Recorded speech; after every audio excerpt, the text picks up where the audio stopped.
Hello and welcome to the Sportle TV Game of the Week. Brian Zwerner here with Gary McKillips. Gary, it's going to be a big one tonight. We have the Grayson Rams, number 4 in the state in our coaches poll, taking on the Westlake Lions from the Lions Den. And what a way to start off my career with Sportle. This is quite a matchup. And again, as you said, two teams with some great history that goes way back and some great former players. Absolutely. Cam Newton, and we were told Adam Pac-Man Jones representing for the Lions. And this Grayson team is probably one of the most, if not the most, stacked teams in the United States of America. They sport Division I talent at virtually every position. The offense is going to be led tonight by Corry Jones, the quarterback taking over for C.J. Dixon, and Jonathan Holliard. We saw Jonathan Gary in the spring game against Stevenson. He got bottled up by about 4 or 5 defenders and busted through it Marshawn Lynch style, took the thing 60 yards for a touchdown. He's got that stocky build. He's got that great speed and power, and I'm looking forward to seeing what Jonathan Holliard can do tonight. Well, I think the running game is going to be very important tonight, and that could give Grayson the advantage. Grayson also comes with big, elite wide receiver talent. Kenyon Jackson. Our scouts describe him a lot like Mike Evans out of the Tampa Bay Buccaneers, goes 6'4", 6'5", a star on the basketball court as well, and he's going to Texas A&M, and it's the big road grading offensive line, Gary. It's Trent Jones up front going to Michigan, Wanya Morris going to Tennessee. Jakai Clark was committed to Auburn but opened his recruitment up.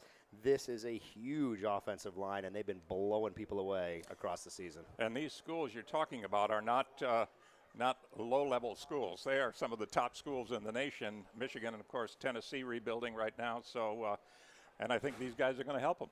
It doesn't stop on the offensive side for Grayson. They've got talent at every position out there. On the defensive side, they are led by unanimous 5-star recruit, headed to Auburn next year, Owen Pappoe, number 1. They nickname him the Freak. He scored one of the highest scores ever at the Nike Combine.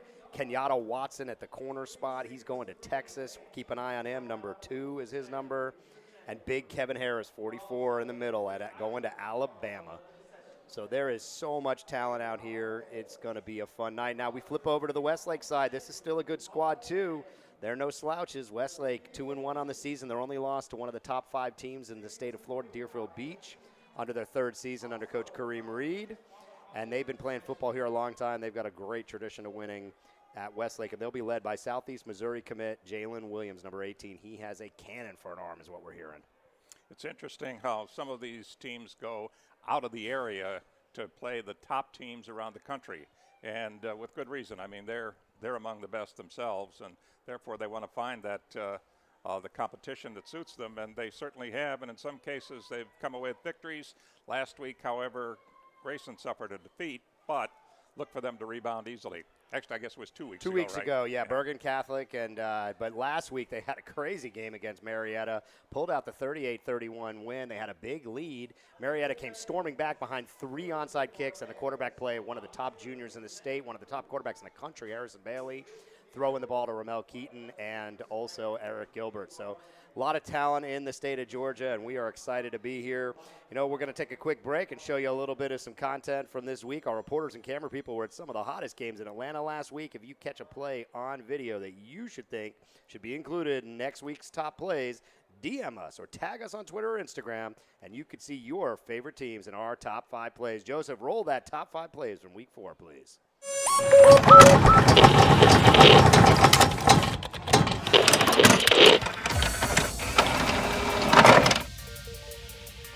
Number 5 play this week, Jordan Simmons catches the swing pass from Del Rio Wilson.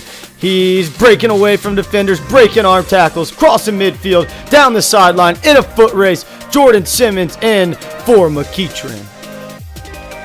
Number 4, Marietta taking on Grayson. The junior quarterback, Harrison Bailey, dropping back. Is that double coverage? He throws past the two defenders to the Tennessee commit, Ramel Keaton. Let's see that one more time as Bailey floats it right over the outstretched arms, and Keaton makes the diving catch for the Blue Devils.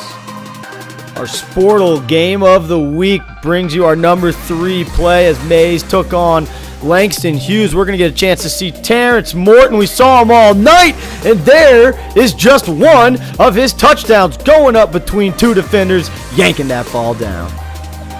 Cedar Grove on defense. They're used to seeing Jaden Hazelwood on offense, but here he is on defense, stepping in front of the pass. He's going to go for 6. Hazelwood, the Georgia commit, and Cedar Grove pick up a win.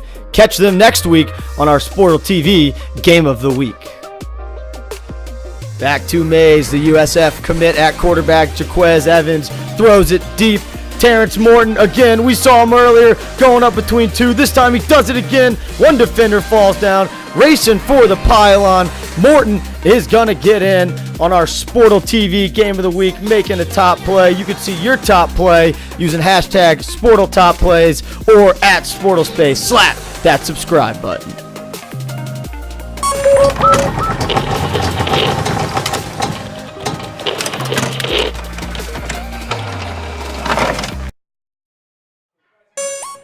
Those top plays were hot. We had 2 top plays that came out of our Game of the Week broadcast. The Mays Raiders taking on the Langston Hughes Panthers. We will see if this game can produce some top plays. Now, not every touchdown our reporter team sees makes the top 5 plays, but every TD gets into our TD montage.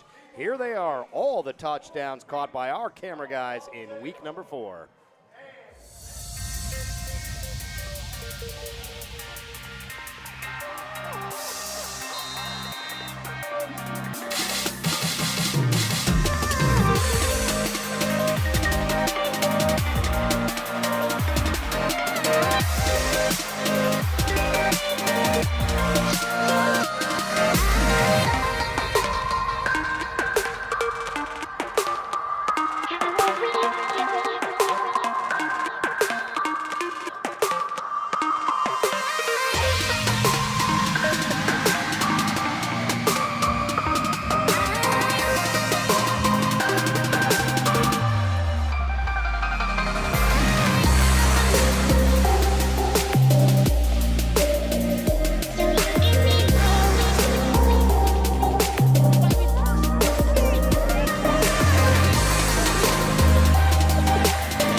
Take a short pause here while the national anthem is played.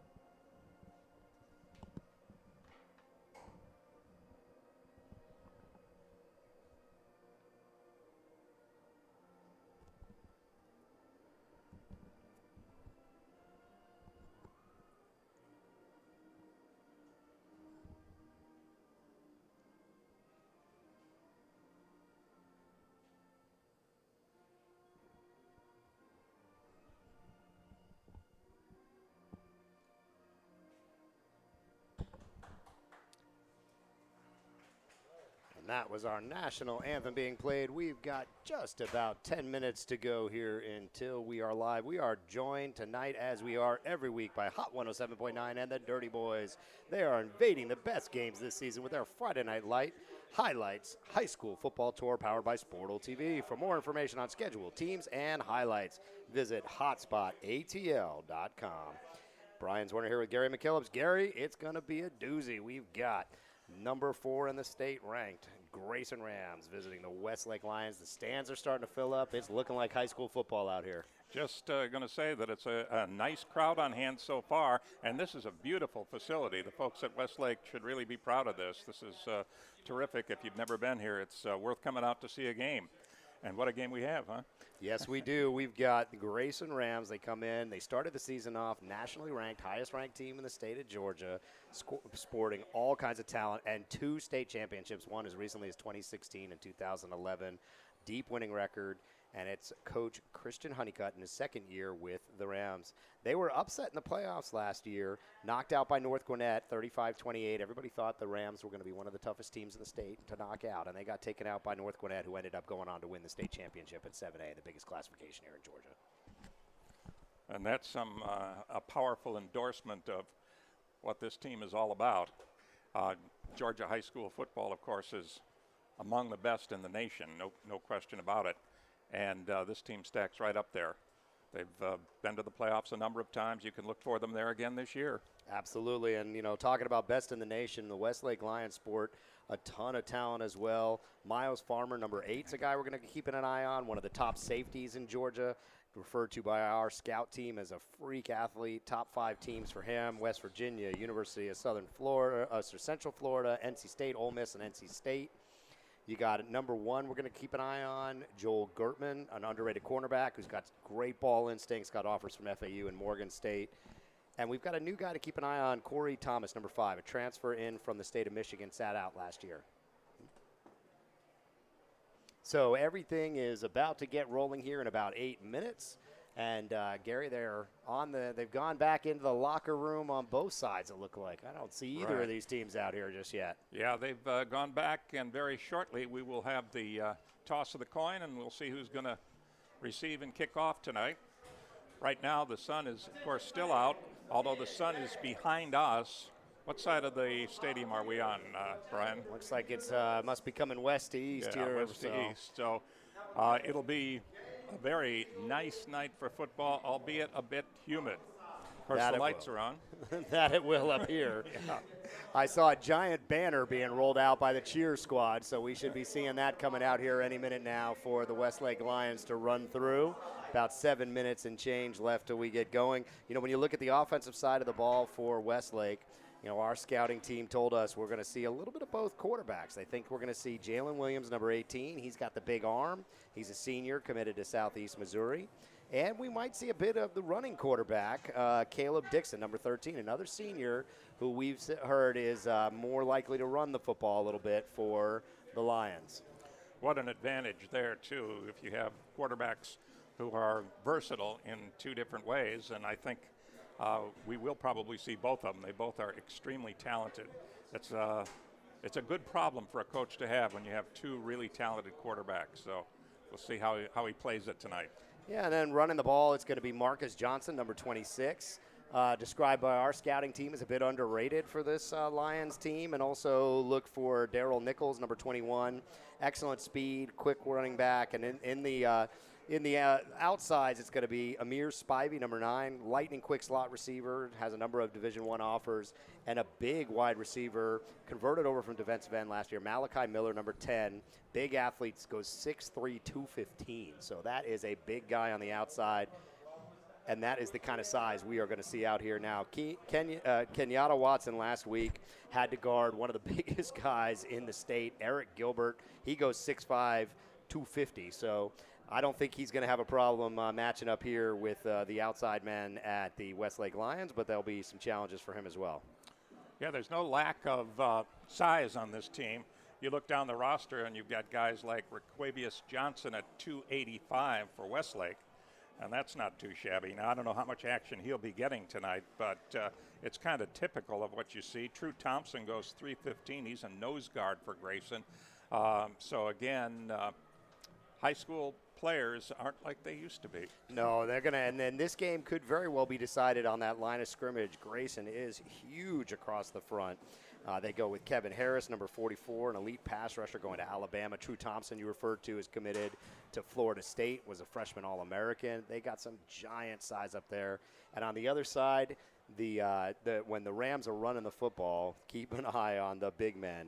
Kenyatta, Wanya Morris and Trent Jones, the two tackles, probably the two best tackles in the state. Best tackle pair in the state you're going to find, and those guys are going to Tennessee and Michigan. So that tells you everything you need to know about those two guys. And you have number 57, Kissel, on the offensive line, too, for Grayson. So yeah, he's a new guy coming into town, showed up from Kentucky, already getting interest at Dayton and some others. Mm-hmm. And I believe they have a transfer from Michigan, too, who is going to help out this ball club. So a lot of talent in front of us tonight as we await the toss of the coin, and very shortly the opening kickoff, which is scheduled for 7:30 tonight. So we're just a few minutes away. Yeah, everything looking on time. Today's game is brought to you by Sportle TV. The Sportle TV YouTube channel has the best live broadcasts, highlights, and features on high school sports. You can subscribe to that Sportle TV on YouTube. Tonight we are coming to you live on Periscope. We are excited to be doing that through our Twitter account. We've got tons of Twitter followers, and we're excited to bring this live here. You can watch the replays of tonight's game on the Sportle TV YouTube channel and also on the Sportle TV tab on our website. Just under 4 minutes.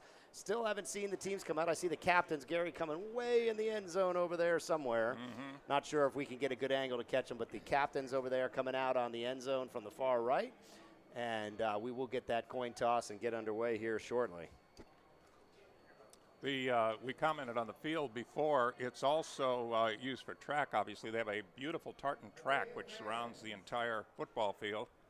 And I'm not sure if they play soccer here, but it looks like a soccer goal at the end. So, yeah, all-purpose stadium like you'd see in a lot of these Georgia high schools. Nice setup down here. Westlake Lions captains coming out onto the field, and the Grayson Rams are still back behind there. I saw, Gary, it's going to be a loud night. I saw them selling cowbells out front. Okay. So we need cowbells. We're going to have plenty of noise from the crowd here tonight, and two huge bands as well. I saw a giant Westlake band on my way in, and I'm seeing the Grayson one file into the far corner. We're hearing the booming bass of the drums. You probably can't hear it through our microphones, but it is pounding out there. It's going to be a big night. These stands are packed. Standing room only pretty much down there in front of us. Now, Westlake is going to be in a dark blue tops with gray pants, and then they have kind of light blue numbers. So that's what we're looking at for them. And then, of course, Grayson in the white tops with the gold pants and gold helmets. And that's what we'll be looking at tonight here at Westlake High School Field. Yeah, it looks like the Rams coming across the far side. Captains tonight looks like number 16. That will be number 16 is not on the roster we got, unless I'm misreading the numbers there. Number 44 is going to be Kevin Harris. Number 14 is going to be Evan Lindsley.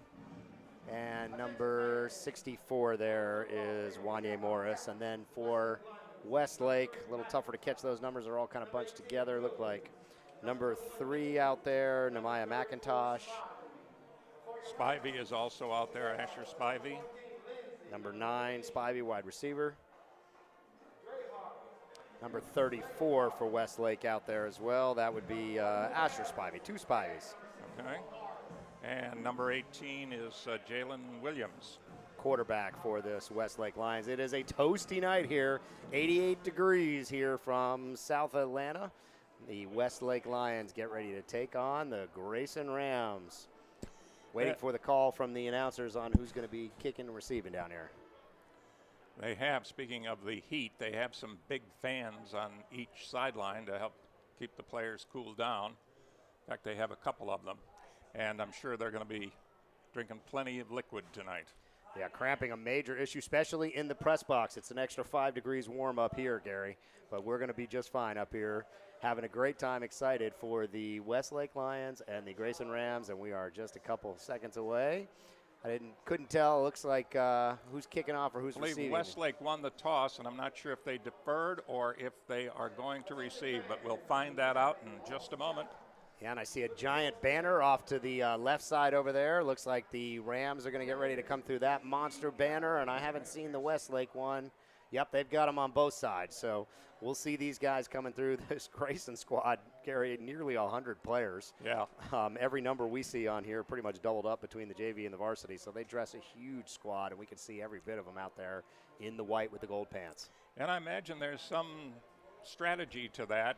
Number one, they get to wear the uniform, which I'm sure makes them very happy. But also, you know, there may be spots in which any one of these kids could go in, and you're grooming the next set of standouts for the teams. So, yeah, this team expects to compete every year, and they got to keep reloading, and it comes from this massive squad that's out here. We got a chance to even see some of these the younger players when we did the spring game. We did a spring game between Stevenson and Grayson back in April. Got a chance to see they've let the JV play the whole fourth quarter out there.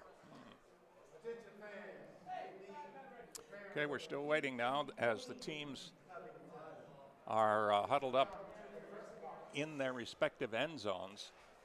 Yeah, clocks have hit 0, but still waiting for them to come through the big banners out there.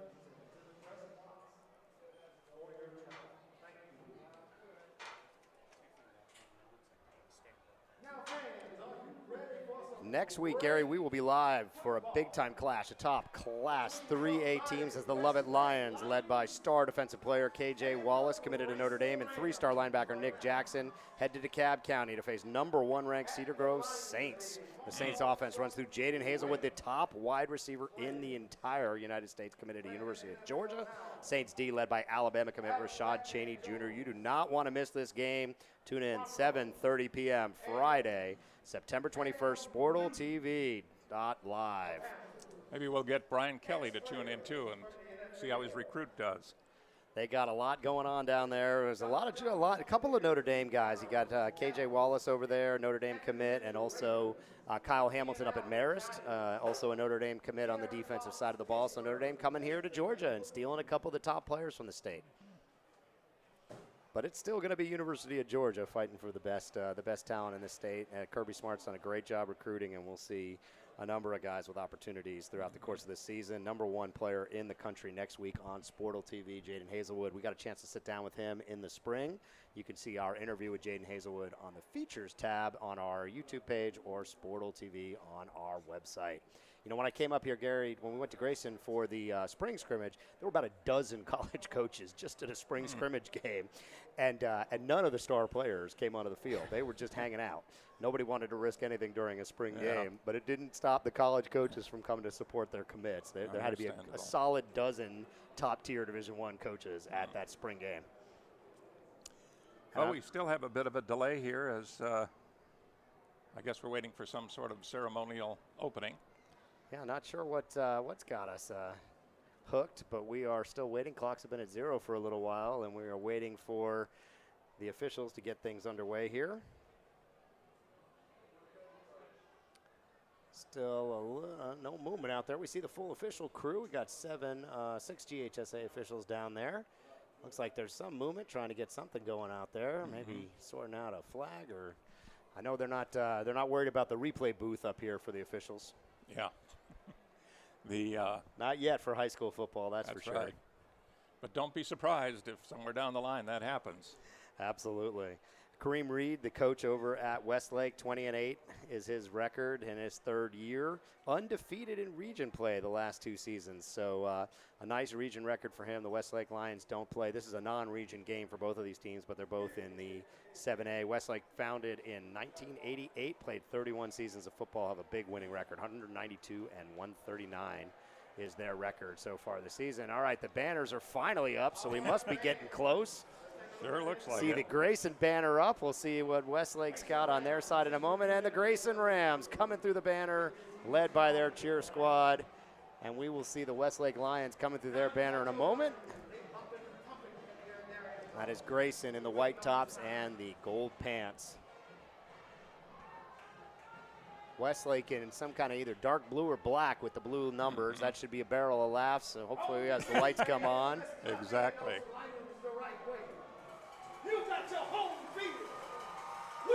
And here come, oh yeah, there are those cowbells we were talking about, Gary. I don't know if you can hear them at home through our microphones. These tend to dull out a lot of the outside noise. But those cowbells are ringing out here. It is going to be a loud night. This crowd is excited to have the Grayson Rams top team in the country here in their Lions den. And Westlake just goes through their banner, so we are now just seconds away from the start of this game. Still no indication of who's kicking and receiving in this one, I don't think. I didn't see any line yet.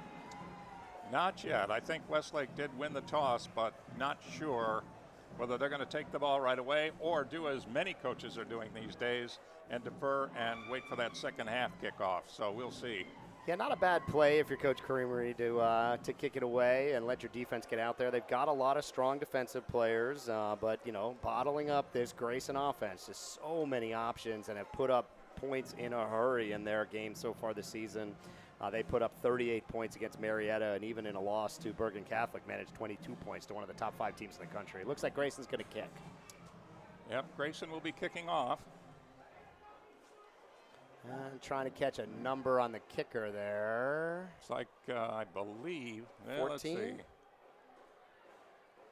Looks like number 14, that should be Kevin Sanchez, the kicker, number 14. Okay. Sanchez will be kicking, and looks like they'll have a couple men deep, Westlake. Number 5, Corry Thomas, is on the far side. And it looks like number 21, I believe, is on the near side. Number 21 will be Daryl Nichols, the running back for the Lions. And we are about to be underway, the game of the week on Sportal TV. And here we go. Ball is teed up at the 40-yard line. Again, it's Westlake and Grayson in a real big one. And it'll be Westlake receiving. Grayson moving up on the ball, and here's the kick coming. And it is going to roll into the end zone. So it'll be a touchback. And the Lions will be taking it 1st and 10. Yeah, and if you're not used to watching this high school football, once the ball crosses the plane of the goal line on a kick, it is automatically down, so no need to grab that thing or do anything with it. They'll pull that out to the 20-yard line and get us rolling. 12 minutes on the clocks. Crowd is packed here on this sideline, on the home sideline, and it's going to be a great one. So let's see how they're set up here.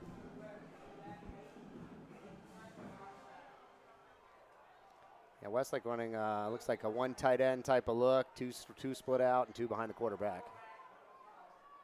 And we have the shotgun formation now. And here's the snap and the handoff right up the middle. And that was number 21, Daryl Nichols, who got the call. And Nichols moved up over the 20 to about the 22 or 23-yard line. Yeah, I see some laundry on the field, though. It's going to be a false start. It's going to back him up 5 yards. Gary, we've had some penalty problems in some of these game of the weeks. I've sadly had to record the number of penalties, and they've come out well north of 20 in a couple of our games. So last week's game between the Raiders, Mays Raiders, and Langston Hughes was a lot cleaner. Well, I suppose you could say it's early in the season, and that may be some excuse. But what are we in the 4th week? Yeah, now? 4th game for both these teams. They both come into this game 2-1. So no excuses at this point. You don't need an offsides call on the first play of the game. You really want to keep quarterback Jalen Williams out of these long down and distance. This gives the Grayson Rams the opportunity to start teeing off and getting themselves in the backfield. Keep an eye on a play like this on number 1, Owen Pappoe out there at the linebacker spot. They got 2 backs. They moved again. Yep. Looks like we have another penalty coming up. There was some movement along the defensive line by the Rams, and Westlake just kind of flinched. And that was enough to get the call. And this is not the way Coach Reed wants to start this game, Gary. Exactly. This is not a good way. Now he's 1st and 20 back from his 10-yard line. Yeah, so sure he's not a happy camper at this point. So here we go, 1st and 20. Westlake with the football. And there's a third penalty. And we have another penalty. Oh, no. what this one Another is. false start. 3 in a row to start the game. So I wonder if at this point the coach starts thinking, maybe I should call a timeout and talk to these guys. I mean, you don't really want to waste a timeout. You don't, 8 seconds into the game. We haven't even gotten a playoff yet. Yeah, really. And now 3 straight offsides to start the game. These offensive linemen are worried about what's moving along this front. And now you're in danger of a safety. Here's a handoff up the middle. And again, very little running room. Ball carrier may have gotten back to the 5. That is number 21, Darryl Nichols. He's their bread and butter back. Yeah, but now you're sitting here with 2nd and 25 from your own 5-yard line. You got a lot of trouble back here. Yep. They're spotting it just over the 5-yard line. So, again, a long way to go. Yeah, and this puts them in a position where they're going to have to think about trying to get the ball to the outside somehow. Again, the snap, and then this time it was very close to the goal line. What a hit. He came flying through the line, and this is exactly what you don't want to start this game. Lions backed up deep in their own end zone, and they will snap this thing on 3rd down from their own 3-yard line. So now they're in real danger.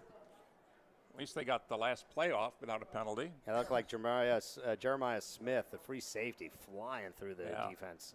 For the defense there.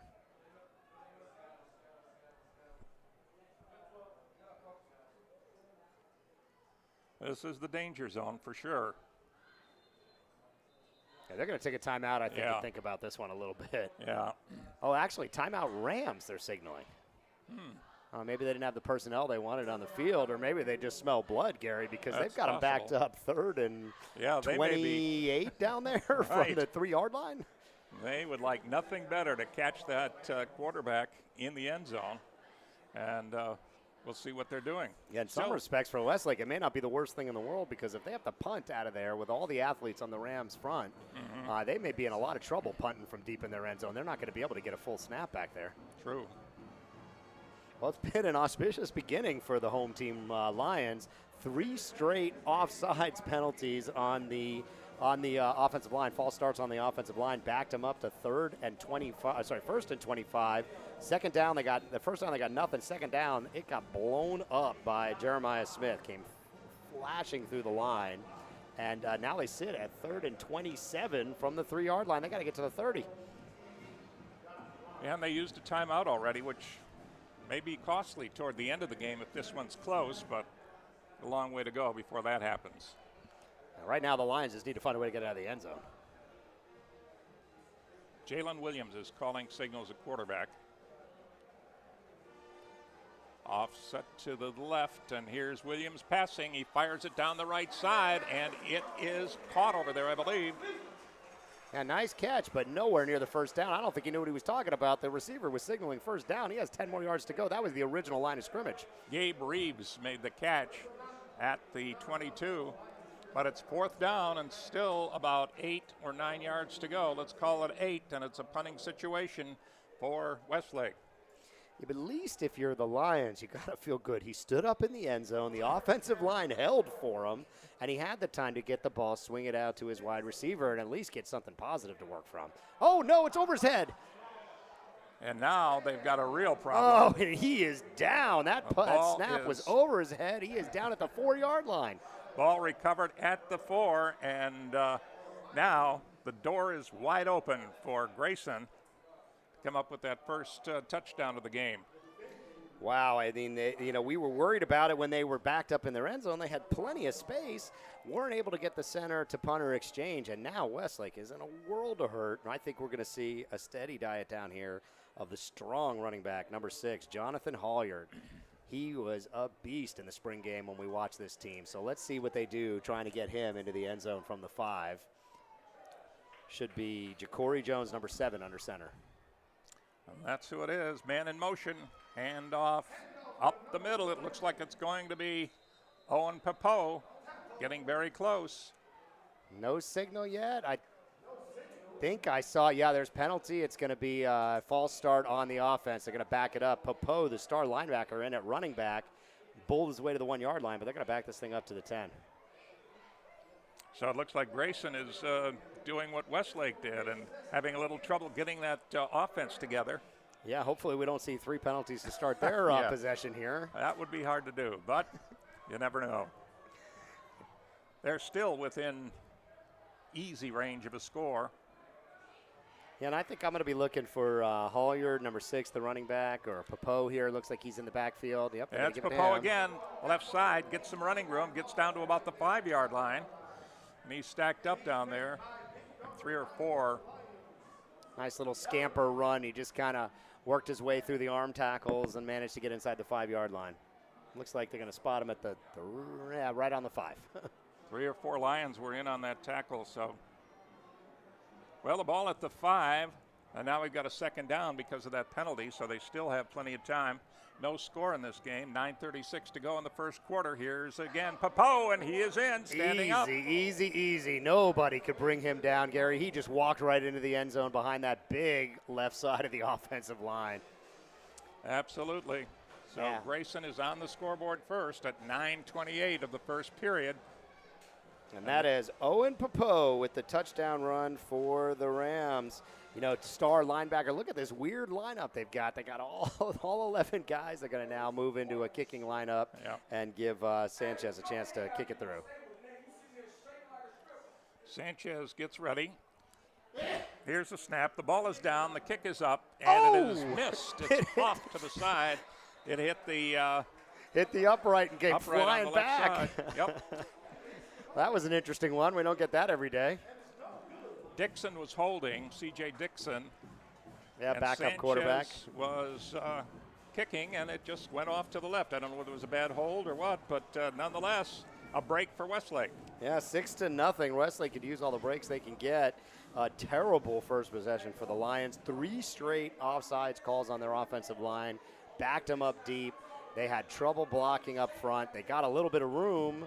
Oh, wait a minute. It looks like they're going to kick it again. Must have been a penalty on the Lions. Yeah, you're right. Well, they get another chance. Let's see. Maybe you can hit the other upright this time. We'll see. Or maybe the crossbar. Who knows? He had plenty of leg on it. It hit the near top of the upright, but found the left side. Maybe it's that shift they go into that confuses everybody. They have a different holder this time. Looks like it's Cannon. Number 12, backup quarterback, freshman quarterback. Ball down. This time it is up. And it's good. So, timeout on the field with 9:28 to go in the first quarter. And it's Grayson 7 and Westlake nothing. Yeah, in our pregame, we ran the top 5 plays from week number 4. Do you want to see your favorite team on our top plays video this week? Send us your best highlights via Twitter DM or tag @SportalSpace, and you might be on Sportal TV. Today's game is brought to you by Sportal TV. The Sportal TV YouTube channel has the best live broadcast highlights, features on high school sports. Subscribe now to Sportal TV on YouTube. Do not miss a minute. Gary, it was a tough start for the Lions. They managed to back themselves up with penalties. They muffed the punt snap and couldn't get the punt off. Gifted the Grayson Rams that first touchdown. And now we sit at 7-0 with 9:28 left here in the first.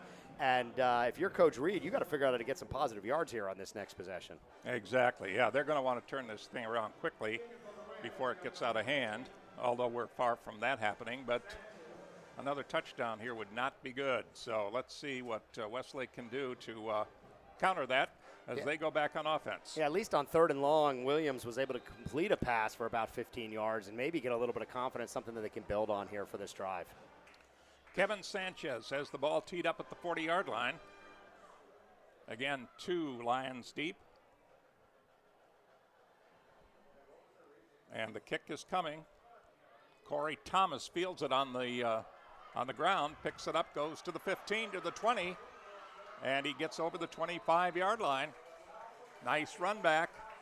Let's see if they can keep him on sides and keep him rolling. I'm hearing, Gary, from our man on the field, Chuck Jones. He's saying the Westlake coaches are ramping up the players, telling them to remain focused and just stay on the same page, play their game, and let the good things happen. So it's a nice opportunity for them. They got to do exactly what the coaches say. They got to control this front. This game could be won in this trenches here. And if they can control the defensive line of the Rams, give Williams a little bit of time, we could see something happen here for them. They got to get the ball to the playmakers. Much too early to panic. So if they continue their game plan, they could be okay. Here's the handoff on the left side this time. Williams handing it off to his running back, number 21, and that's Daryl Nichols. Yeah, it doesn't look like he got much of anything. These inside the tackle runs are not going to work against this massive front line of the Rams. They are going to have to get the ball to the outside somehow. Second and a long 10, maybe even 11. Now, they haven't fixed the scoreboard up, but it is 7-0 up there. So if you're looking at the scoreboard, Owen Pappoe touchdown run is our first score of the game with about 9:30 left. And Williams, and now he's keeping the ball. He's up to the 25, the 30. Williams breaking it open at midfield to the 45, the 40, still on his feet, 30, 25. And he is finally dragged down at about the 8-yard line. What a play by Williams. Williams just squirted through the line, Gary, and took it all the way by himself. He didn't have the block. He didn't have nothing in front of him, but he made it happen all by himself. What a great play by Williams. He goes about 60-something yards on that run. Absolute thing of beauty as he broke up a little interference there near the line of scrimmage and then sprung loose and got down, well, about the 11-yard line, I believe. Oh, this is just what Coach Reed needed, a little bit of a confidence booster that they can hang with these guys. First and 10. Oh, and that goes to Nichols again. What a big hit delivered by number 8 in on the tackle again, Jeremiah Smith. He blew up a play earlier, and man, did he deliver the hit here. Smith, 6'1", 185, a safety, and you're right, he got right in there, stuffed it up. Oh, yeah, he was described as a hard-hitting safety by our advanced team, and he sure is. All right, Williams calling again, and now he's looking over to the bench for some reason. Yeah, a little check with me to the audible over there, I think. Drops back. There he goes, fires left side, and a little bit short. Yeah, that was a dangerous play. That ball was kind of floated out in front of number 32, Jalen Alexander, the corner, senior corner. And, Gary, if he had broke on that ball a little faster, that was 6 the other way. There was nobody for 90 yards between him and the end zone. You're absolutely right. That was very close. And that is not – the Westlake have got to get points out of this fantastic run by quarterback Williams. So now we've got a third down, and we've got about 8 yards to go. They can get the first down without scoring a touchdown. We have 7:52 to go on the first period. Williams calling signals. Play action fake, fires on the right side. It is, let's see what they call. No, he dropped that one, Gary. Oh, I could hear it from Yep. we've got the Westlake coaches right next to us, and they knew that was a missed opportunity. He was looking at that end zone before he got that ball into his hands, I think.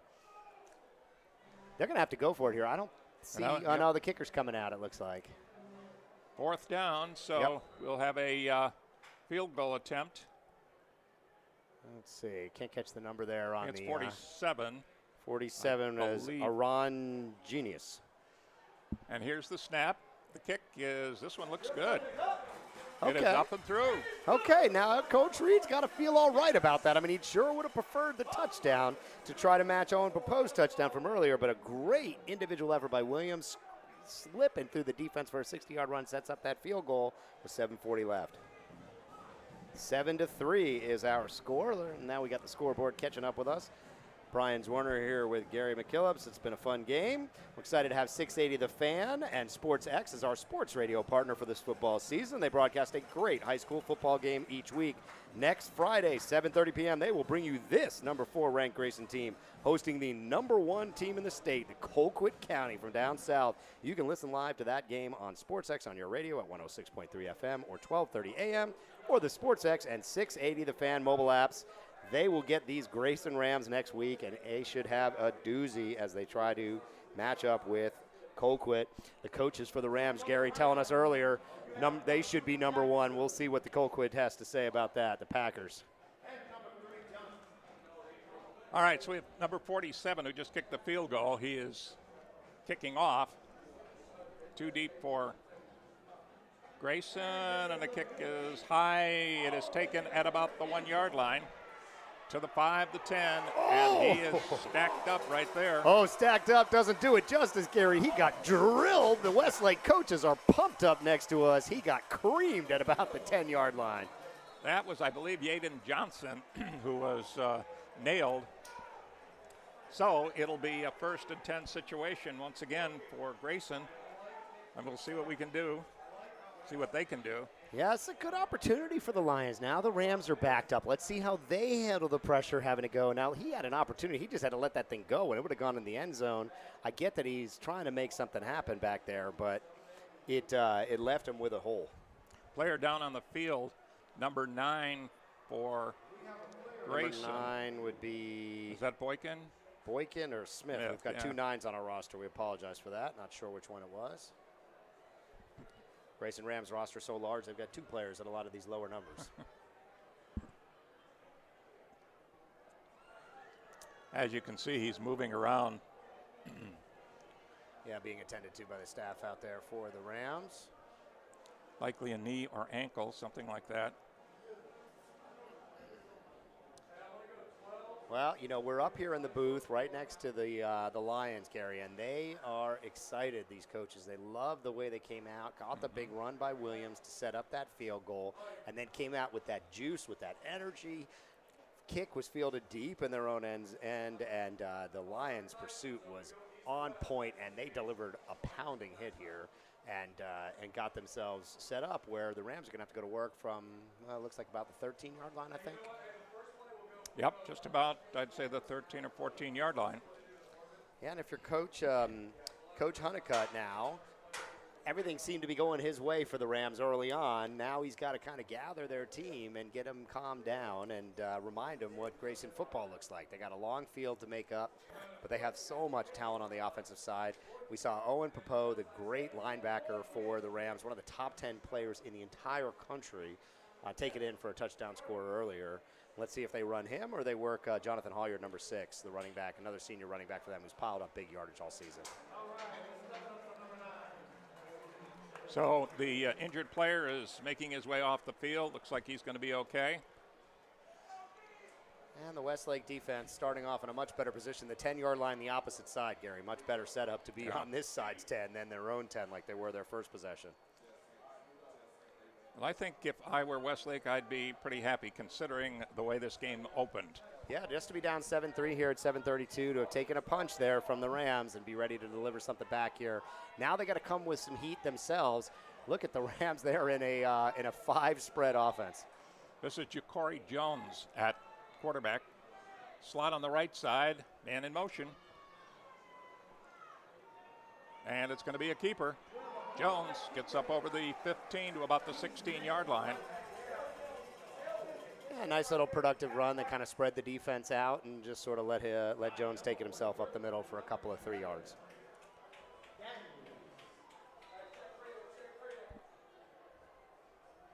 All right, we've got a 2nd down now. And about 7. And they'll stay in this spread offense. Looks like kind of 4 wide now with a running back.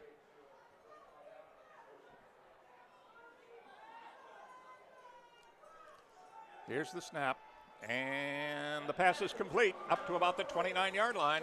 Yeah, that looks like number 10, Ryan King, the junior wide receiver. He took a little bit of a drill for his troubles, but gets the first down and a nice play.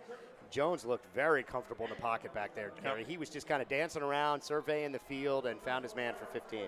Excellent throw.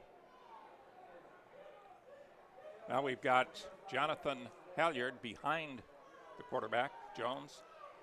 Halyard just kind of ran out in front of Jones as a blocker, and they weren't able to get it past the linebackers. Will be 2nd and about 7.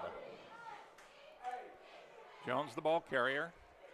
Yeah, that was going to be a quarterback keeper the whole way. The second that thing was snapped, you saw Halyard hit the hole himself to go try to find a linebacker to put a body on. So we're at 2nd down and about 8 yards, short 8. Maybe having a change of plays here as Jones looks over to the sideline. Halyard is behind him. Offset I formation. And here's the handoff to Halyard. He's got some running room. He's to the 40, to the midfield marker before he's finally brought down. And he almost got away with a real long one. Oh, yeah, you don't want to arm tackle that man, Jonathan Halyard. We saw people try to do that in the spring game last year, and he took 160 yards to the house. You have got to wrap him up and wait for the help to come. So they're going right up to the huddle this time. Yeah, Grayson Rams really run a sophisticated college-style spread offense out here. It's very, very fun to watch them. A lot of movement, a lot of people moving around out there. And the handoff to the second man through this time. Looks like Halyard again. Halyard again, you're about right. 5. Yep. Well, now they're kind of grinding it out here, Brian. So yeah, and they're not substituting, so they're not giving the Lions a chance to move people around, and they're just keeping them on the field now. Jones is number 7 in your picture. Number 8 is Smith. You got Halyard Check back it. there with Number him, it 6 looks like. is Halyard, Yep. right? Yeah, Halyard back there with him. And here goes the handoff. And that's, I believe, Brown. What a great play. That was the Westlake defense coming up. That was number 8, Myles Farmer, the strong safety, came flying in and blew that play up. Great play by the safety, Farmer. And we've seen some exceptional defense tonight. Yeah, there was another one of these misdirection plays for the Rams. They sent Halyard out real fast off the snap to try to block, but he didn't get a body on Farmer. We have 3 men wide on the left. Keep an eye on number 11 on this near side. He's got a lot of size on the guy guarding him. It's Kenyon Jackson down here. He looks like he's a foot taller than the guy on him. Jones rolling left. He's looking, and it is Now we got a flag flying down on the near sideline, kind of in the range of holding or an offsides. Looks like it's going to be some kind of penalty against the offensive line. Wait for the call there from the referees. Oh, ineligible man downfield. So that's going to back up the Rams even further here. Yep, sure will. I didn't see it, but the near side referee threw that flag the second things started moving. We should still then have a 3rd down, I believe. Yes, well, no, they declined it. It's going to be 4th and 12. Okay, so it's 4th down. Yeah, I didn't like that play from Jones, Gary. He threw that ball into heavy coverage. There were 2, almost 3 Westlake defenders around him. It was a dangerous pass, and it wouldn't have counted anyways with the penalty. Single safety this time. Westlake's got too many men on the field. Let's see if they're able to get. Oh, they didn't get the snap off in time. Kick coming. The referee's going to throw the flag for running into the kicker. Referee's going to throw the flag. They ran right into the kicker out there, and the referees caught it. He kind of was tied up with the blocker, and they both ended up falling into the kicker. So that's going to be at least a 5-yard penalty. We'll see if that gives them a 1st down or not. Crowd doesn't like the call, Gary. I'm hearing a lot of boo birds out there. Absolutely. Can't Still say waiting this to see crowd if is passive at all. They're really into this game. Oh, it is packed. I mean, I'm looking out the window here, and I see standing room only everywhere I look on this Westlake side, and a pretty nice crowd. I mean, Grayson Rams coming from where they do in the state on East Gwinnett. It's probably a 2-hour drive in traffic to get here on a Friday night, maybe more. And they've still got a decent crowd on their side and a huge band on the far left of the screen up there. Still waiting for the call, whether it's a 5-yard or a personal penalty, a personal foul running into the kicker. And the refs have taken quite a while to figure this one out. And they're still talking. Well, let's see. All right, ready to mark it off now. And that's a 1st down. I see the 1st down out there. Yep. Oh, sure enough, that's a 15-yard penalty. They're running big all the penalty. way down there. Yep. That hurts. The Lions defense stepped up. You had a great play defensively by Myles Farmer, their safety, and they squander it here, give the Rams another chance. 4:11 left here in the 1st period, and it's 7-3. Grayson on top. Today's game brought to you by Sportal TV. Sportal TV YouTube channel has the best live broadcasts, highlights, and features on high school sports. Subscribe now to Sportal TV on YouTube. Owen Pappoe scored for Grayson early in the quarter. Hearing a little bit about the defensive coaches from Grayson stressing to make sure they focus on the quarterback. Well, a little too late on that one. after Williams ripped him for about 60 yards to set up the field goal by the Lions.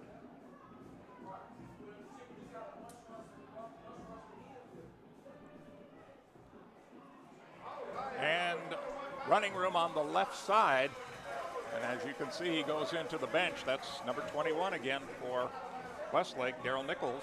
Yeah, I guess we didn't have it all figured out there, Gary, but apparently it was not enough to get the first down, and the Rams liked where Westlake was starting off, so they declined the penalty.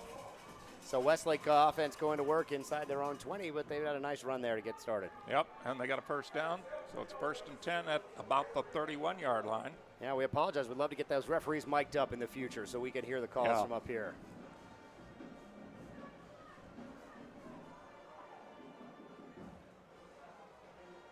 Keeper, this is Williams again, but he's nailed. Yeah, we were hearing from our man downstairs, Chuck Jones, that the defensive coaches are really focused on keeping that quarterback tied up, bottomed up in there. They don't want to let him get out for another big run. And he had a 60-some-yarder earlier, which led to that field goal. But they couldn't push it across in the red zone. Looks like 2nd and about 11 now. 3.5 minutes remaining here in this first. It's been a bit of a back and forth game so far. 7-3. Owen Pappoe with a touchdown and then a field goal by the Lions after a nice run by Williams. Here's the handoff. And that goes to Gabe Reeves. And he got about maybe 3 on that one. They're not going to win that battle. I know they want to try to keep him honest, Gary, but running that ball through the middle like that, it is not going to work. It only worked that one time with Williams, but other than that, they have really been stacked up. Yeah, more on a broken play than anything else. Here's a long pass, and it is caught down at the 44-yard line in Grayson territory. Great grab by Amir Spivey. Spivey in on the offensive side, number 9. Nice catch by him, and they'll advance the chains. So Westlake is on the move again. They've got a 1st and 10 at the 44-yard line in Grayson territory. Handoff. Nope. Fakes the handoff and then throws a little flare pass out to the right side. And no gain on that play. Yeah, that's not going to get him much throwing it out there, but I don't mind that kind of play. It sort of softens the defense up a little bit. Maybe it slows down that pass rush for the Rams a little bit. They don't tee off so bad. Williams has played a very nice game so far. He's got about 35 yards passing and that 60-yard run that set up the first score. So as we approach the end of this first quarter, Williams has really done a nice job of finding his opportunities against this talented Rams defense. Ross was the receiver on that. But again, very little to no yardage. 2nd down. Long count this time. Williams handing off. Running room. And that looks like Farmer, I believe, who gets down to the 41, 42-yard line. Yeah, at the 41. Not a bad run. It was a weird formation. They pulled a wide receiver all the way behind the deep tailback and managed to punch the ball up the front to get about 5 yards.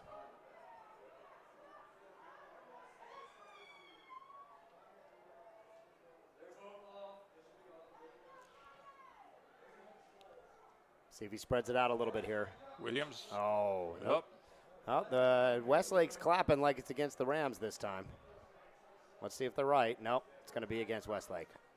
That'll back them up to 3rd and long. Yep, so they've got a big play coming up here, or this drive is going to be stymied. Inside the 50-yard line, if they can pick up maybe half of this, I wouldn't mind seeing Coach Reed take a chance here and try to go for it if he can get half of it back, let's say. But, when he was at 4th, if he was at 3rd and 5, it gave him a little bit more options. Now 3rd and long, they need to get something positive here, and it's going to have to be on Williams' shoulders, either running it or trying to find an opportunity to get the ball to one of his wide receivers. And he's got them spread out, 2 on the left side, 1 on the right, and a slot on the right side. Here's the snap, and Williams drops back looking. Now he's going to keep it. runs up the middle, 45-40, 35-30, and he is caught down at about the 28-yard line. Another great run by Jalen Williams. I love it. The whole play just kind of developed for him that way. The receivers took the corners down the field, and the offensive line held for him that time, and he just burst up the middle for a nice 20-yard gain.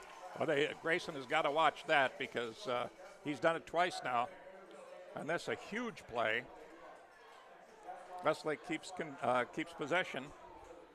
Yeah, that was a big third down. Now they're down into field goal range, and we heard that the Grayson D was really focused on trying to keep contain on Williams, but they couldn't do it on that one.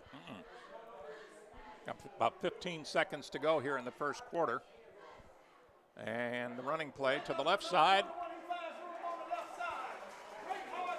Yeah, it looks like Grayson got confused on that one. They had a linebacker come flying through. It was number 15, number 14 there, and he blew the play up, but he tackled the wrong guy. He tackled the quarterback. Yeah.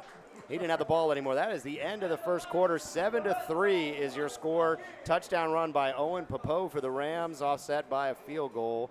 And as we come back, it'll be Westlake knocking on the door.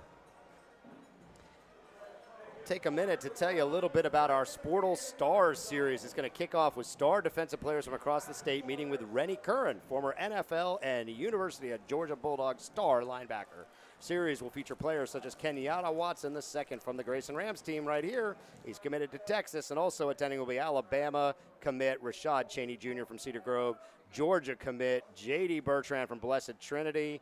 Keep an eye out for this great series, Sportal Stars, dropping in October, and I will be seeing J.D. Bertrand at the Touchdown Club of Atlanta. He will be honored this week. Gary, you going to be there on Monday?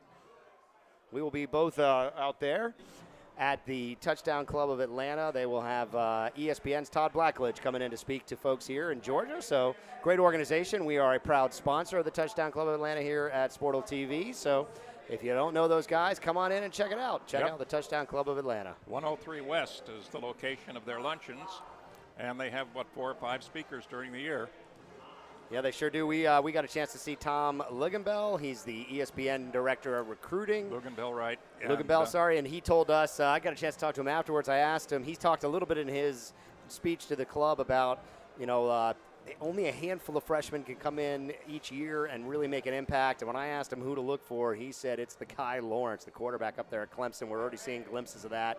Next year, he said, keep an eye out on Jaden Hazelwood, wide receiver from Cedar Grove, going to Georgia next year. He thinks that guy can make an impact as a freshman, and he will be on Sportal TV next week as Cedar Grove hosts the Westlake Lions in a big 3A matchup.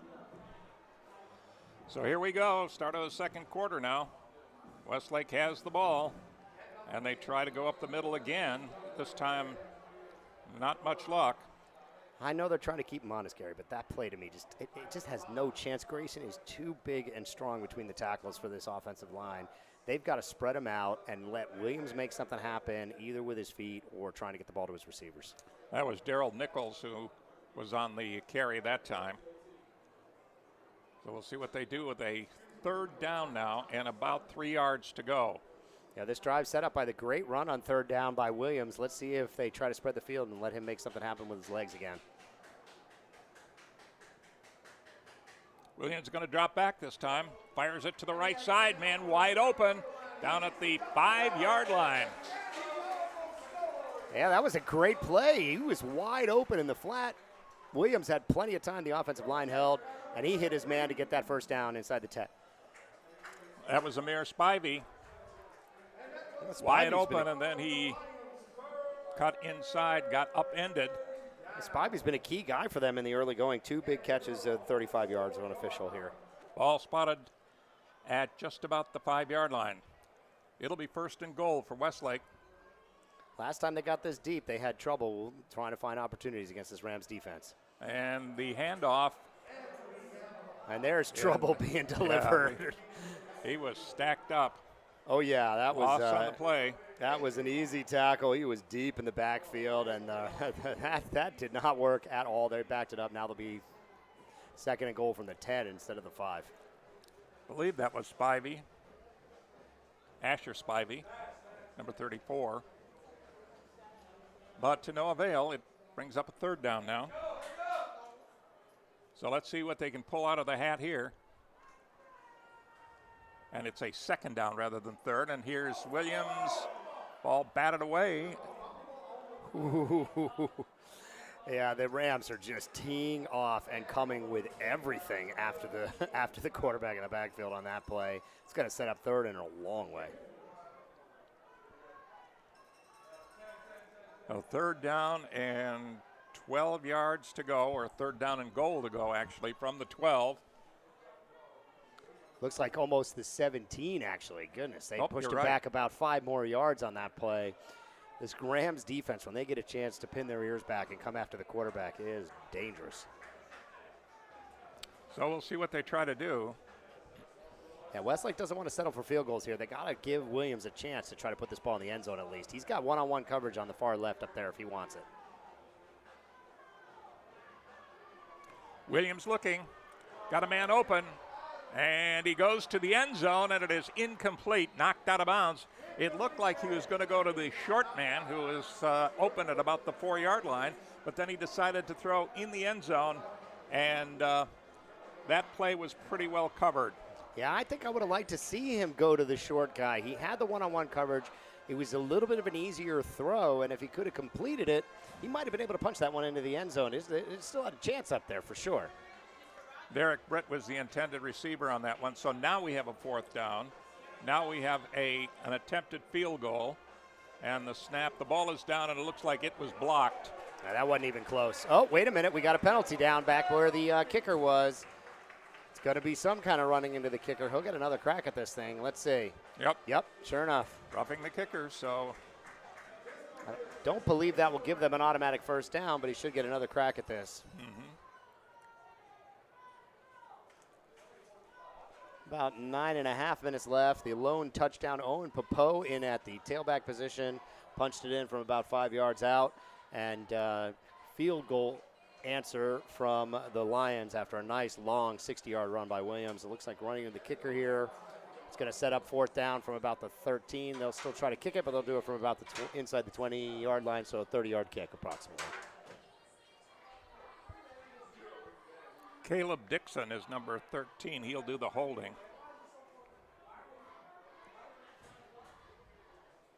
Looks like Janice. Yep, he'll do the kicking, and it's down, and this time it is up, and it is through. Yeah, costly penalty. That penalty cost them 3 points. The Rams were in there.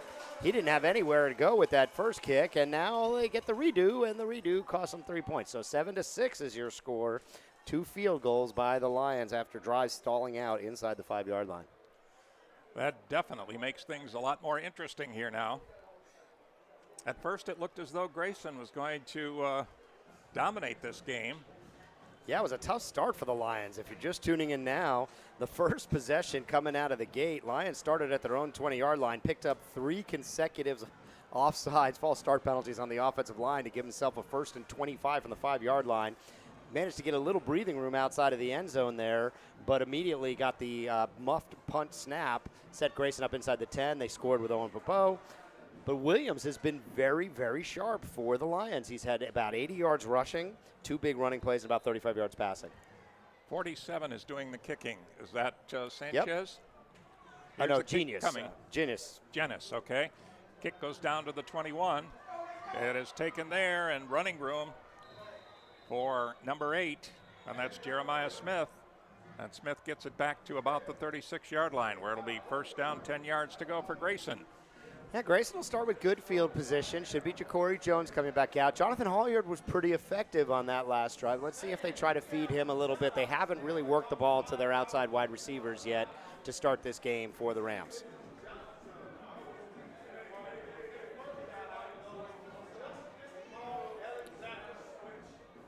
Yeah, if you're Coach Reed out there, I think you got to be happy. Coach Reed for the Lions. He's down 7-6, but they absolutely have shown they can handle the pressure coming from the Grayson Rams. There's so much talent on their defensive front, and they've done a good job with it. Oh, and this one's going all the way back. Penalty against the Rams, going to start around their 20-yard line.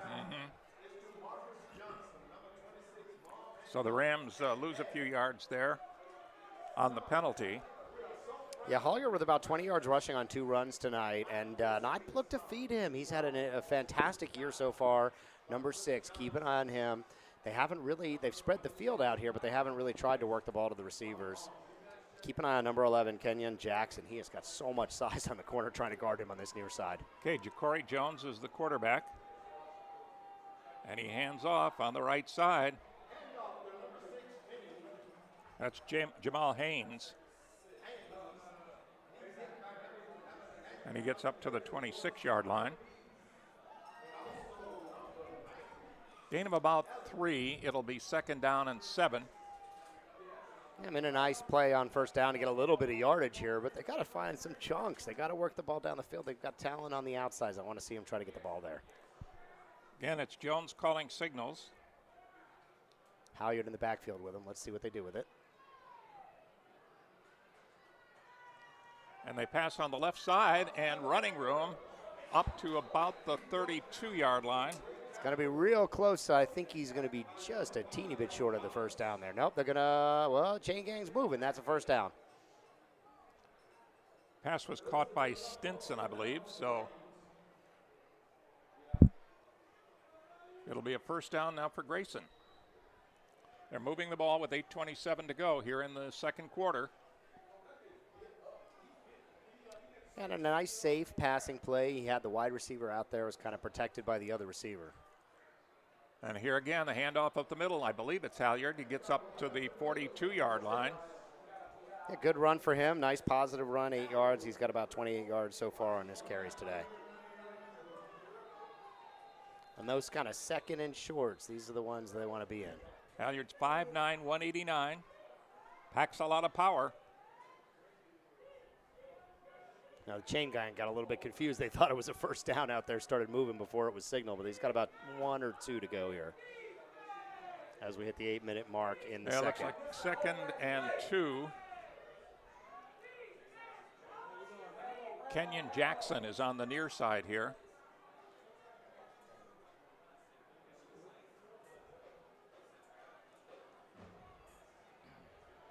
They've got, I believe, Ryan King in the slot on the right side. And split wide is Stinson again, the wide receiver, 5'11", 170. Still a lot of discussion going on down on the field. Yeah, I think the chain gang moved before they were quite ready, and as a result, they're trying to get things reset here. I like this matchup here, close side to us. Number 11, he's got his hands in the air. Look at Kenyon Jackson. He is jumping jacks out here trying to let Corry Jones know. Throw me the ball. There is no safety help over here, and he's got a foot and about 50 pounds on this guy trying to guard him.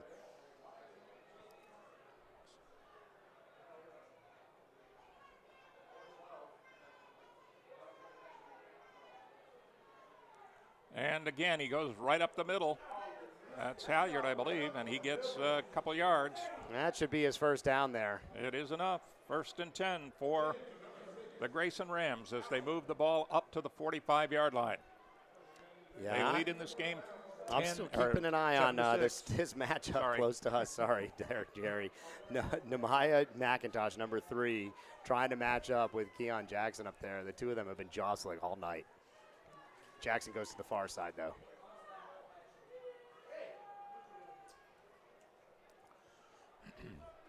Number 7 is Jakai Jones. Number 6 is Jonathan Halyard. He's been the workhorse back there so far. He's got about 30 yards on about 5 carries. That's going to be a delay game or a timeout call in time there. You're right, Brian, delay game. Yeah, sure enough. They let that clock run. You know, they lined him up, Gary, and then they had kind of a check with me type of look to the sideline, and the clock expired. I can't see where they put that, the play clock here in the stadium. Maybe it's behind them. But either way, it ran out on Jones, and that'll set up 1st and long.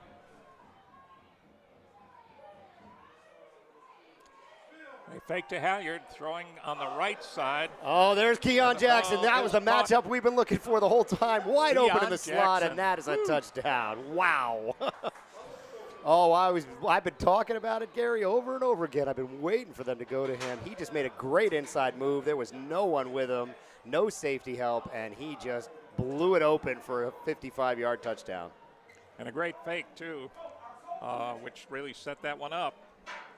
So with 6:50 to go, Grayson has now taken the lead. They widened the lead a little bit to 13, or rather, what is it, 13-6, right? We've got the Westlake coaches back to just to our left, and they are hopping mad. They saw the matchup too. We could see it easy from up here. Kenyon Jackson is just so much bigger than the guys trying to match up with him. They're going to have to throw safety help over the top, and that may open those running rooms for Jonathan Holliard.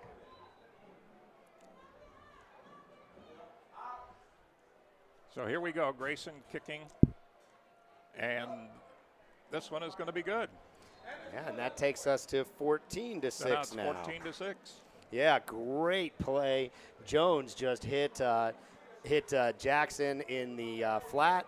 He came out on a nice little play across the middle. There was no safety help to stop it, and he just easily scored the touchdown going 55 yards.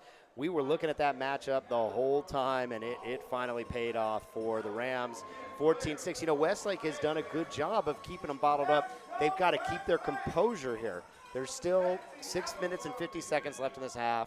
They haven't been able to punch it in for touchdowns, but they've been doing a good job of staying in this game and staying even keeled.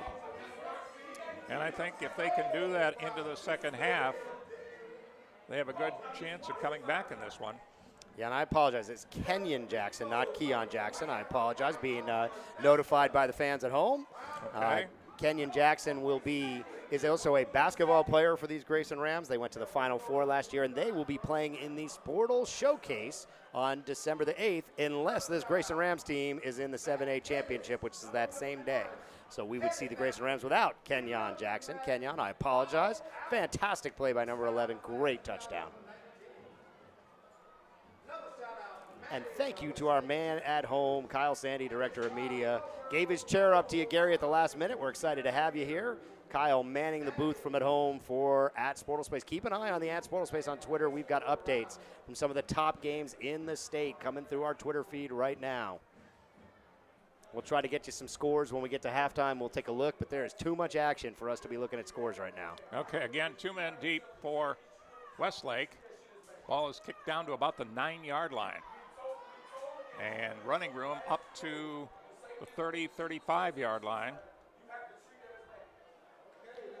Yeah, nice starting field position. And, you know, really, Gary, it has been all Williams tonight. Spivey's had a couple of nice receptions to move them down the field, but it's been Williams really running the ball, taking his opportunities. It's been on broken plays. It hasn't really been designed QB runs on most of these plays for him. That was Daryl Nichols who brought that back for Westlake. And they'll come out now. Let's see what Jalen Williams, number 18, the quarterback, can do here. You know, they've taken the best punches so far from the Rams, and they've answered. They got to make something happen on this drive. Don't want to give the Rams another opportunity before halftime.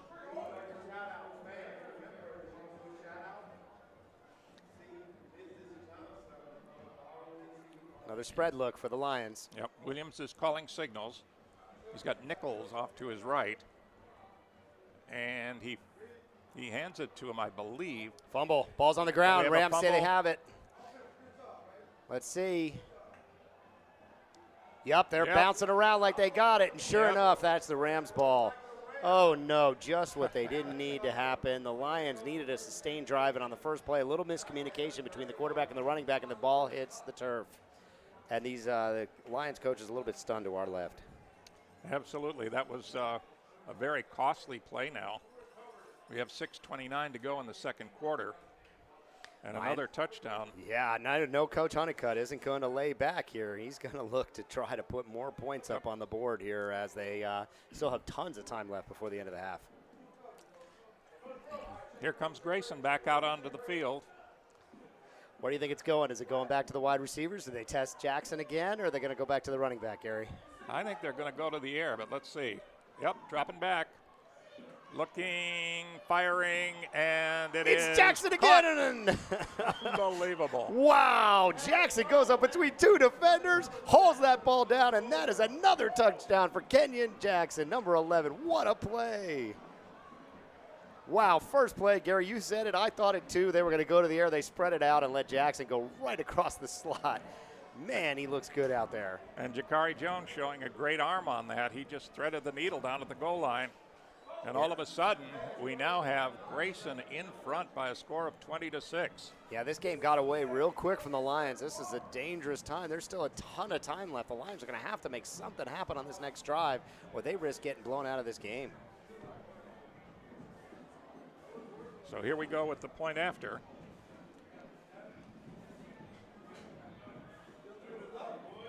Collins is the kicker.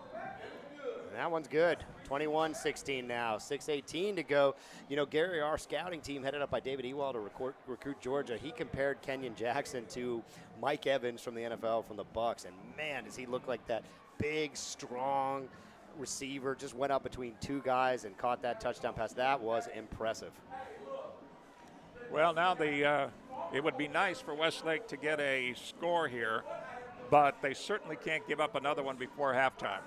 That is for sure. As we wait for the kick, have you seen the Sportal News on our website? We have the latest news on fall sports from across Atlanta, our reporters at football games. Also volleyball and softball almost every night. And subscribe to our newsletter to get the top stories right to your inbox. It looks like we got another minute. I'll tell you a little bit about our partners here tonight. We've got, as always with us here, Hot 107.9 and the Dirty Boys. They're invading the best games this season with their Friday Night Highlights High School Football Tour powered by Sportal TV. For more information on schedule, teams, and highlights, visit hotspotatl.com. Okay, Kevin Sanchez gets ready to do the booting now for Grayson. Long, high kick. It's going to go in the end zone. So Westlake will take it. 1st and 10 at the 20. Yeah, Westlake, as you said, they're in a rough situation here. There's still 6:18 left. 2 touchdown catches by Kenyon Jackson has blown this game open, and Westlake has got to get something positive out of this drive. And if it's going to happen on this drive, to me, it's going to have to be Jalen Williams. You know, they were spreading the field out for him. They've been giving him opportunities to make plays with his arm and his legs, and he's delivered for him. So I want to see this quarterback, Jalen Williams, step up and make something happen. They have a touchdown here, could keep this game close and give the Lions a chance coming into the second half. All right, it's Williams calling signals. He's got Nichols to his left. And here's the pass on the right side. This time it's complete. Running room, 40, 39, and down to about the 37-yard line. And that's exactly the kind of pass we are looking for. Nice 20-yard play, just kind of threw the ball out to his wide receiver and let him make something happen. That's Gabe Reeves, and he was shaken up on the play, but oh yeah, see him hopping off over there, number 12, Reeves. It looks like he's fine. He's just kind of running it off, I think. So it's a first down for Westlake, and that's what they needed. They need to get the ball moving. 6:10 left to be played, second quarter. Clock is running, 6 minutes and change here now. Dropping back once again, firing on the left side, and that's Williams, but it's incomplete. Not a bad play, Gary. You know, the one receiver went deep and out, and the short receiver went short and out, and that kind of left a little bit of room, but it was a tough throw deep, well across the field. Williams really didn't get the chance to kind of set his feet and step into that throw and get the kind of zip you need to throw the ball 30, 40 yards across the field. I'm okay with that play, but I'd like to see Williams kind of roll away towards the play and give himself a little bit easier pass there. Still got that spread look. Yep. Williams dropping back, and he's being rushed. He fires. It's incomplete again. Oh, that was 44. Big Kevin Harris, defensive lineman. He was flying through the line, and they were in trouble back there. Williams got pounded, and he looks a little bit uncomfortable out there. He's kind of bending his back around, looking to the sidelines. Big number 44, Kevin Harris, committed to Alabama, and you saw the skill there. He came busting through the line. Yeah, he was lucky to get that one off. But to no avail as it now becomes third down. And 10 yards to go after 2 incomplete passes. Williams will try a third time. He's looking. He's in trouble, and he fires. It is incomplete, almost intercepted. Yeah, that was a dangerous throw. He had Kevin Harris nearly pulled him down by his legs, and Trey Brown, senior linebacker, he came like a truck. Williams took a punishing hit on that play. We don't want to see him sit out there and take those kind of hits too long. Kenny Edwards almost made that interception. for Grayson. So 4th down situation now. Yeah, this is critical. They've got to get a good punt here. It's going to be number 12 back for the Rams to receive. Looks like Stinston. And Spivey is kicking, and it is taken at about the 28-yard line and driven out immediately over there. Yeah, this is a big defensive series for Westlake. Westlake has not shown that they can cover Kenyon Jackson. He has 2 long touchdown plays. And if I'm Coach Honeycutt, Gary, I might throw it to him again. I mean, until they show that they can find a way to stop it, these corners are just too small. They're going to have to put a bigger guy on them. And if you put a bigger guy on Kenyon Jackson, he might just blow right by him. Yep, exactly. He is a mismatch everywhere he goes in the field. It's much like our advanced scout said, Mike Evans out there just against these smaller corners for the Lions. They're going to have to find a way to put a body on him and keep him from doing more damage. I'm a bit surprised they threw 3 passes on that last series and not tried Williams up the middle again for Westlake. But let's see what they do now. They're going to have to hold back the Rams, who are really showing some muscle here in the second quarter. They are showing the talent every which where. Corry Jones. Here's the long pass. No, this one's not Jackson this time. That was to number 10, and it was well over his head. Yeah, that looked like Ryan King. Intended down there for Ryan King, who's a 6'4", 203-pound wide receiver. Yeah, Jones didn't really get a chance to set himself. He was kind of running around out there. He just sort of flung it out there and figured, well, let's see if Ryan King can do the same thing for me and get me another big play. But it wasn't really, that play wasn't really designed to get him what he needed there. All right, the safety help is rotating over now to Kenyon Jackson's side. We see it over here now. They got to put 2 guys on him, and they've put a bigger corner on him, number 24, Micah Robinson. Running room on the right side, a little bit of it anyhow. Yeah, Hollyard picks up about 4, maybe 5 on that one. We roll up on 5 minutes remaining here in the half. That's their workhorse running back, Jonathan Halyard. Yeah, unofficially I got him with about 35 yards on about 6 carries so far. Nothing spectacular yet. It's all the fireworks have been coming from Kenyon Jackson, from Corry Jones. 3rd down and 6 with just about 5 minutes left to be played in the first half. Now we have a Westlake saying that Grayson moved, but the flag has not come out yet. Somebody's going to get called for a delay of game if something doesn't happen soon. Oh, we get the snap off. Jones firing left side. It's broken up. Intercepted. Woo! Intercepted at the 40-yard line. That's exactly what the Rams need. This Rams defensive coaches are in the booth right next to us, Gary, and they are excited. Rightly so. They'll take over at about the 30-yard line. Huge play, just what the doctor ordered for the Westlake Lions. And I believe that was 47 who made that interception. Tipped up in the air, and a dangerous throw into heavy coverage. He'd been getting away with it earlier in the game, but not so here. And with 4:31, the Lions quarterback will trot back out here and try to make something happen. And that couldn't have happened at a better time for Westlake. Clock is winding down here in the first half, and they'd like to put one over, if at all possible. Yeah, Williams will trot back out under center, number 18, and he has got to make a play here. They desperately need something before the end of the half. Myles Farmer is the wide receiver on the left side. Williams is the quarterback. Long count, drops back. And that's going to be overthrown as well. Oh, he had a chance there. The blocking was good that time. It was number 8, it looked like, on the reception there. Or number 9, sorry, Spivey. Right. Spivey was out there. He had a step, got his hand up, but wasn't able to corral it. And that was a nice pocket for Williams. He was able to step into that throw and unleash it toward the end zone, just not able to connect there. But that was a good opportunity, and that's the kind of shots they're going to have to take down the field when they can get that blocking. Yep. Amir Spivey was the intended receiver. So we've got a 2nd and 10 now. A lot of passing in these last 2 series for Westlake. We'll see if they're trying to set up that run again. Yeah, spread it out and let Williams do some damage with his feet. They got tons of time here, 4.5 minutes. And Williams drops back. Big rush again. Throws to the up man, and it is complete. That looks like White. Ooh, that was a dangerous play. They were setting up the screen, and the Grayson Rams just came with the heat. And they were deep in the backfield. Williams was lucky to get that one away.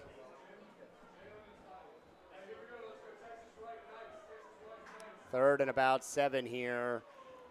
Out of field goal range, so this is 4-down territory as far as I'm concerned. Down by 21-6 here with 3 minutes and change remaining in the half. Spivey goes off the field, and number 8, Garrison Hand, or Myles Farmer. I believe it's Myles Farmer. They both have an 8 listed. Here is the handoff up the middle. Running room. Down to about the 20-yard line.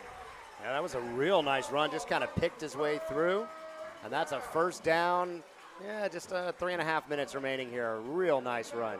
Didn't catch the number on that one, Gary. Did you see the number on that bus? He went flying through the pack there.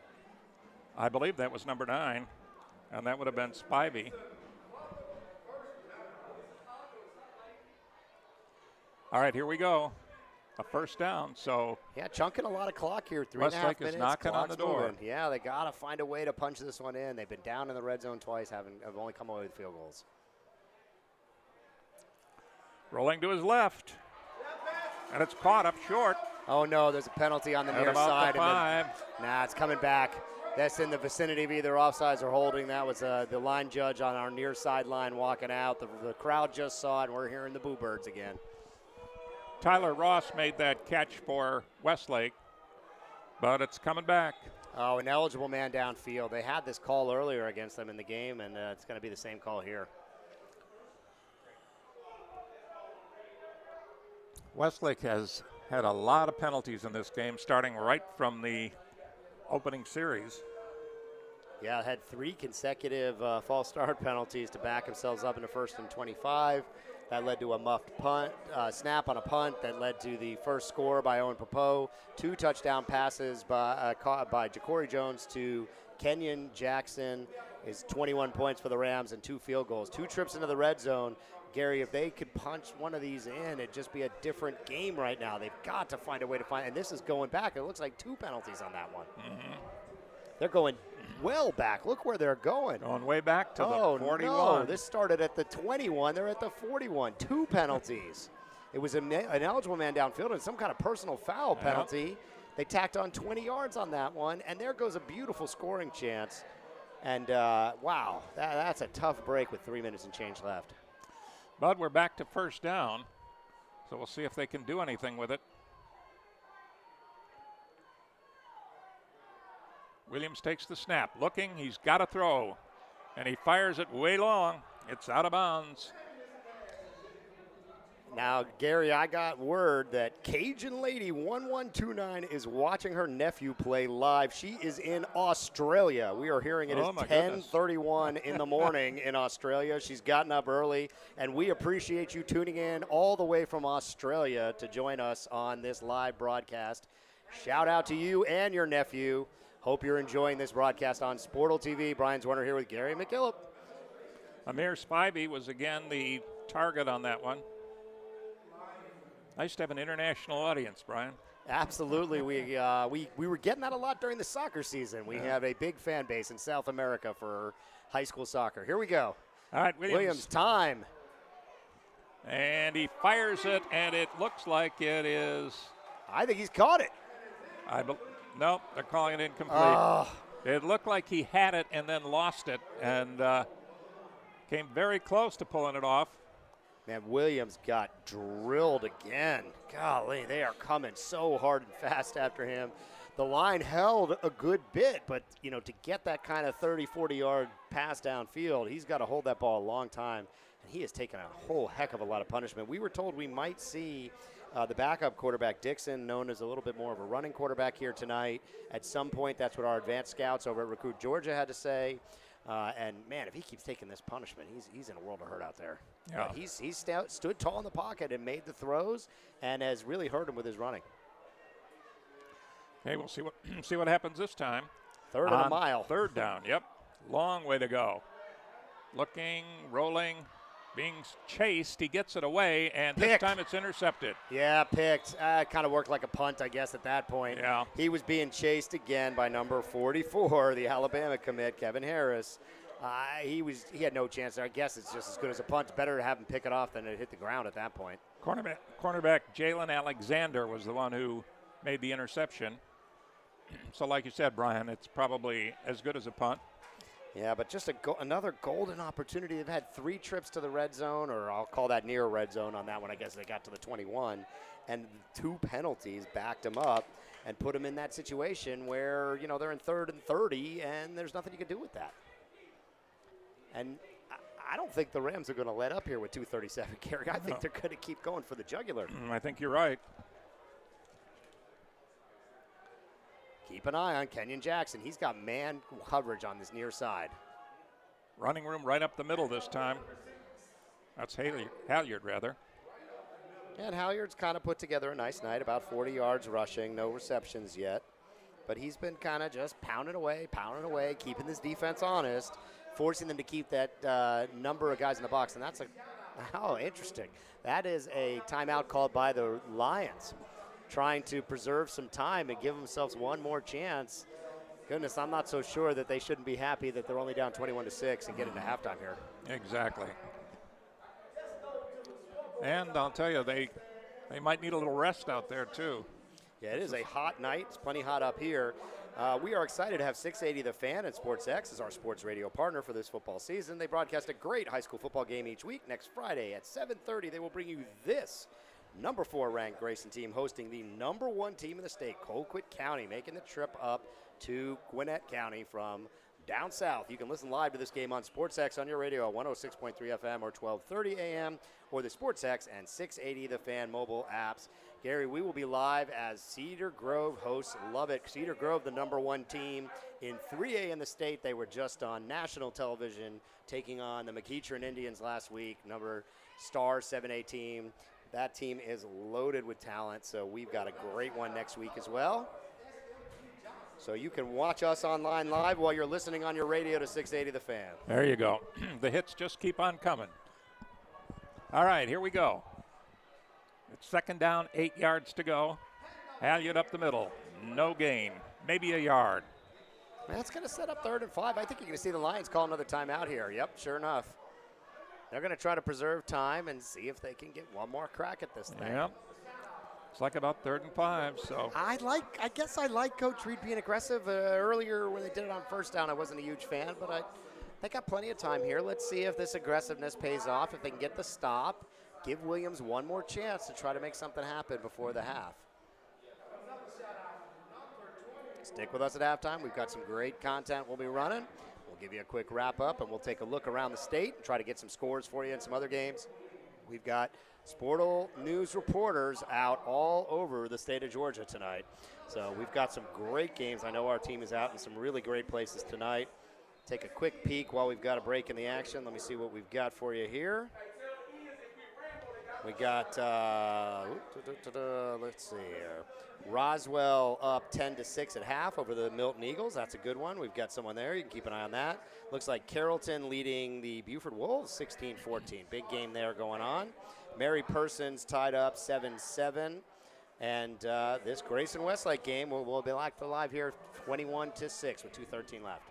3rd down. All right, and again, a pass to the left side. This one incomplete. Intended receiver was Jackson.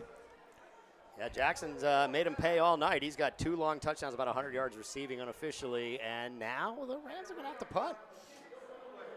Yep, 4th down coming up. Gary, if they've been that aggressive, I want to see them come after this punt. Yep. Grayson's backed up. They're going to be punting from about the 15-yard line, maybe the 10. I'd like to see Westlake line their guy, and it looks like they're going to. They got a lot of guys up around that line of scrimmage. Let's see if they can get after this punter. Hear the Westlake coaches next to us saying, single watch safety that back. Ball.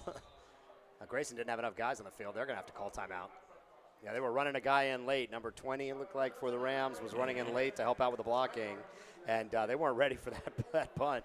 They had to call the timeout. Fortunately, they had it with 2:08 remaining here in the half. Tell you, Kenyon Jackson is just an ideal size for a wide receiver. He's 6'5", 195, And not only is he fast, he can get up there and grab that thing. And he's done so a couple times tonight. So, and that's the difference in this game. Yeah, Gary, we'll be picking a player of the game at some point, and he is the early favorite in the clubhouse here coming into halftime. He is going to Texas A&M next year and been compared to Texas A&M star and now Tampa Bay Bucs star Mike Evans, and we are seeing every bit of Kenyon Jackson. And the Rams defense has really come up big. We've seen Kevin Harris just crashing into the backfield for the Rams. Rams have some real standouts on defense, too. Here comes the kick. Westlake better look out. That thing's bouncing around about just inside the 50. So pretty good field position for Westlake. They've got 1 minute and 57 seconds to do something with it. They're trailing in this game by a score of 21-6. Yeah, if you're watching here live in the stadium at halftime, go check out Hot 107.9 and the Dirty Boys. They are here with us as they are every night, invading the best games this season with their Friday Night Highlights High School Football Tour powered by Sportal TV.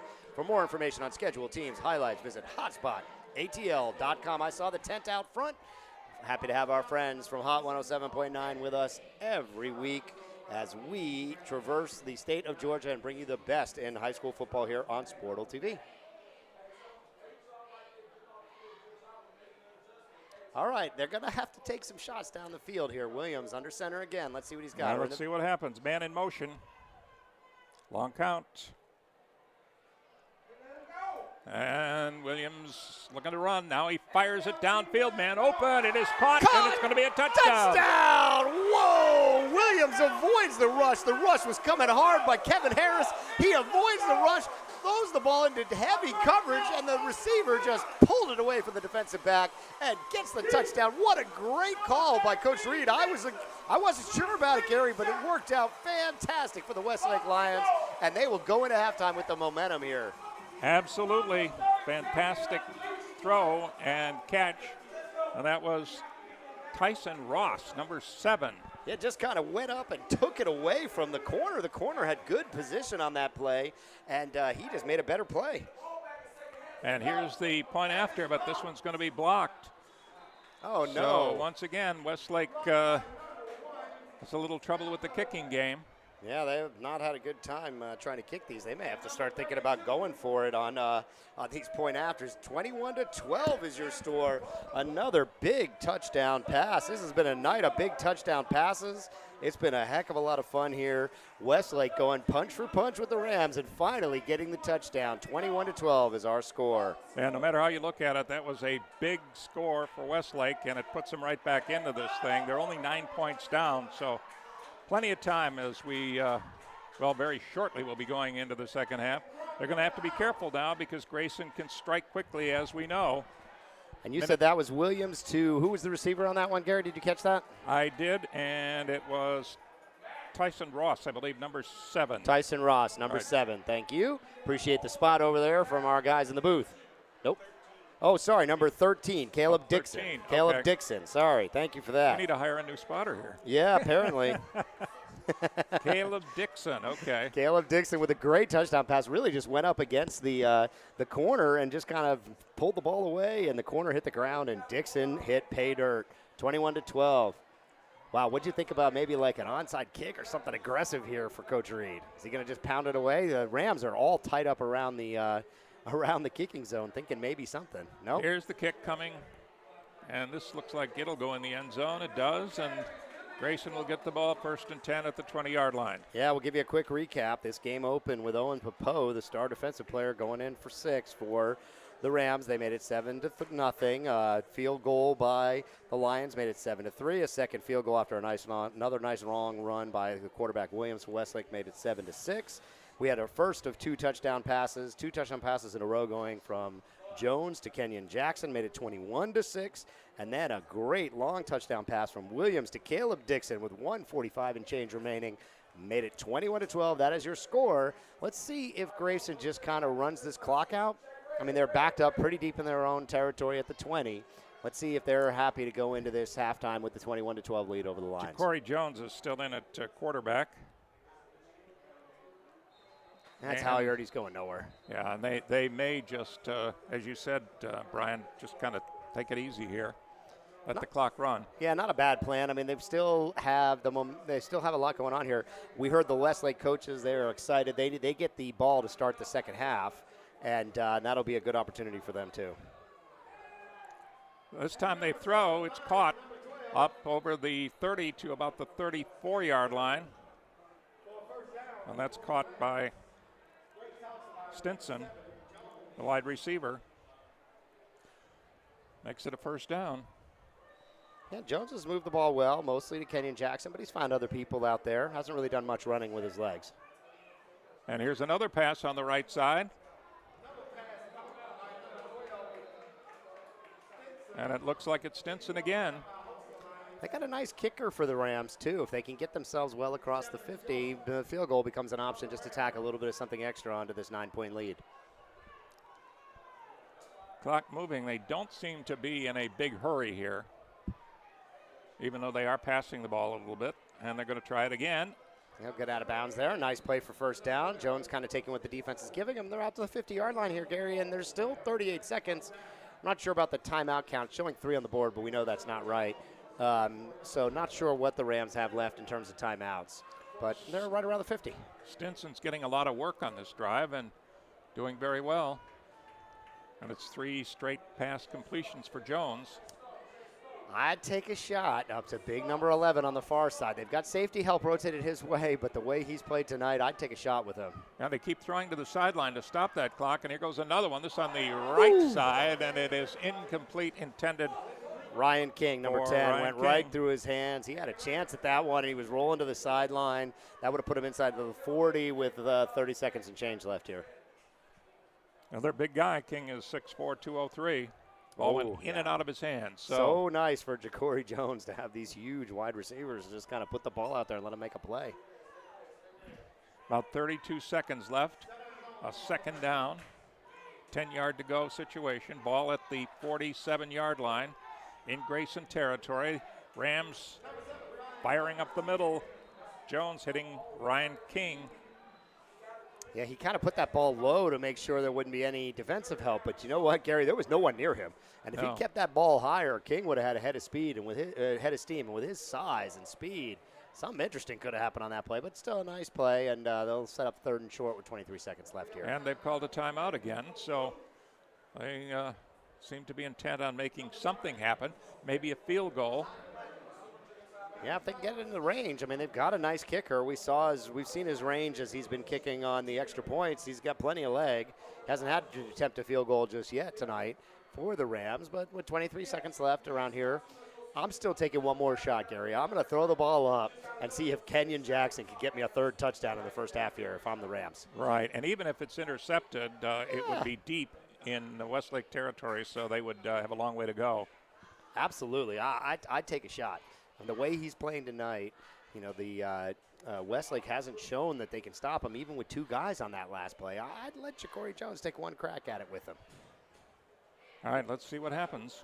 Still plenty of time. 23 seconds left. We're not sure about the timeout situation. It's not kept on the clock tonight. 21-12 is your score. 23 seconds left. Corry Jones. 3rd and 2 with Jones calling signals. No safety help up there with Jackson. Jones looking. Big rush this time. Gets away momentarily. Down he goes. That is down. Yep, at the 49-yard line, they huddle up. Well, they don't even huddle up. They just go to the line of scrimmage very quickly. Clock running with 11 seconds to go. Jones calling. He's going to go for one play, and let's see what happens. Now we have a timeout. Westlake. Westlake. I guess they weren't quite ready for that play. They probably didn't think they were going to go with 2 seconds left. They called a timeout before the Rams can kind of catch them unready, and with 2 seconds left, Westlake has to call a timeout to kind of settle themselves. A real nice pursuit. They brought a lot of heat on that play. The Rams' offensive line has been so stout tonight. It's really stood up for Jones, and that time the Westlake defense just punched through and really made hard work there for the Rams. You know, I think that might help Grayson as much as anybody, because they'll have time, too, to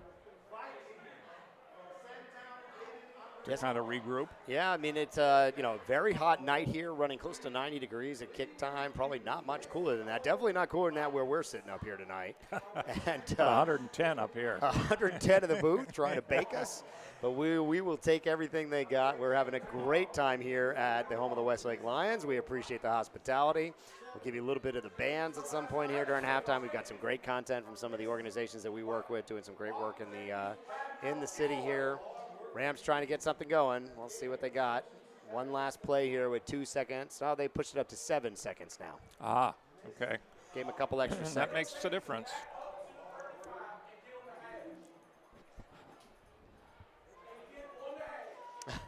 Calling very specifically. I'm hearing the defensive coaches telling him to back himself up to the 35. They want to keep these guys in front of them, give them no chance to make something happen.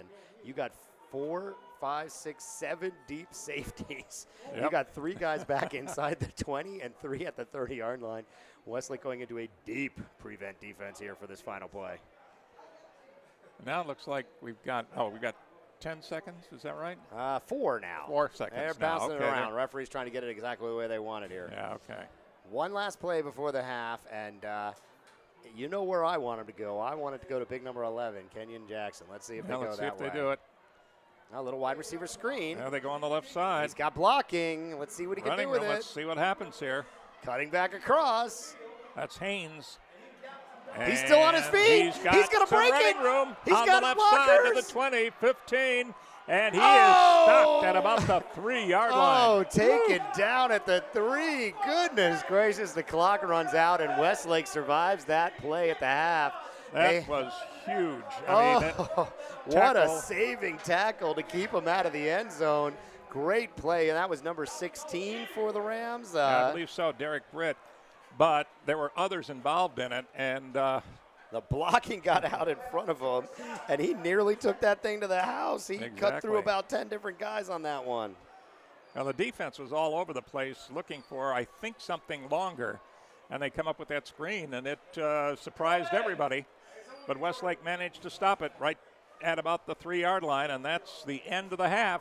And we've had a thriller here. So at the end of the first half of action, the score is Grayson 12. And Westlake, I'm sorry.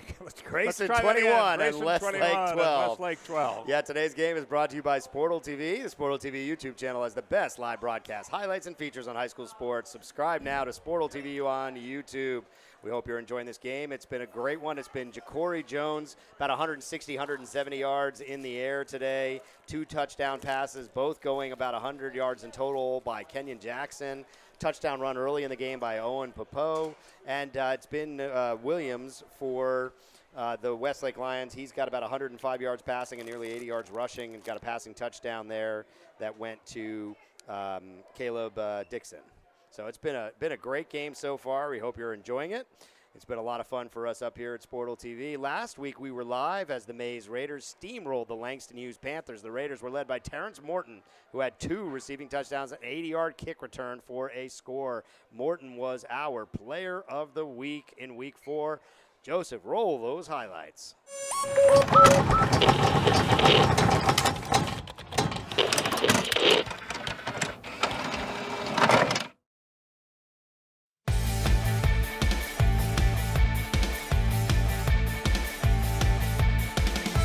Play action, a lot of time, slinging it deep, wide open, had to come back for it, still caught it, and this will be a touchdown.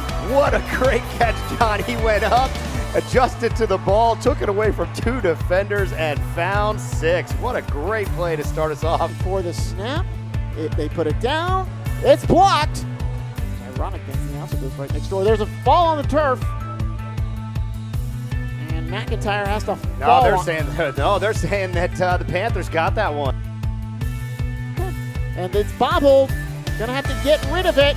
No, he's gonna try to run to the near side, loping to the 40, slides down there and stopped. Play for Langston Hughes. His first kickoff of the day goes to the far side. Morton picks it up at the 13. Morton, nice moves at 25. He bursts through a seam, and Morton is off to the races.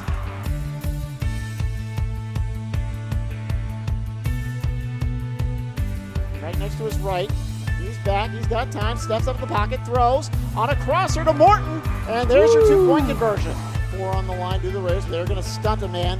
And, oh, they dropped the football. Ball's loose in the backfield. And Langston Hughes is able to get to it. Low snap. Okay. Oh, wide open. At the 10, spinning off, and that's a touchdown.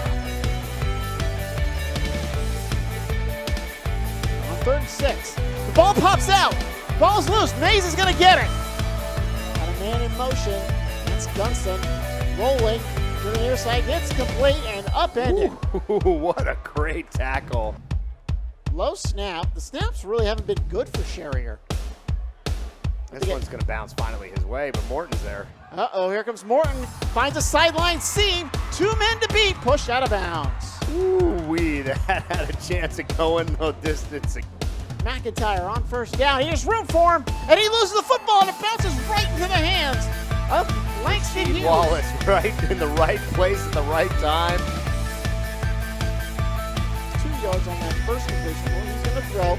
Sideline route. Nice catch, and even better tackle. To his left.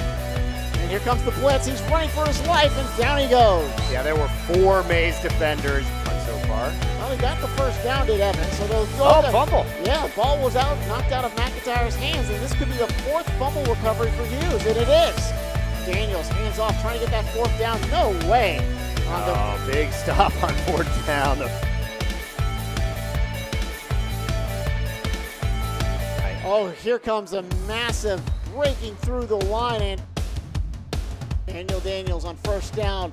Almost intercepted, is intercepted. Going down that far sideline and caught from behind. Now Evans wants to make it 28-0. Look for Morton again. Double coverage. Did he get it? He got it. Mays signaling touchdown. Referees agree. A lot of room for Daniels. Now he'll throw it, and oh, it's complete. Hey, nice catch down the field.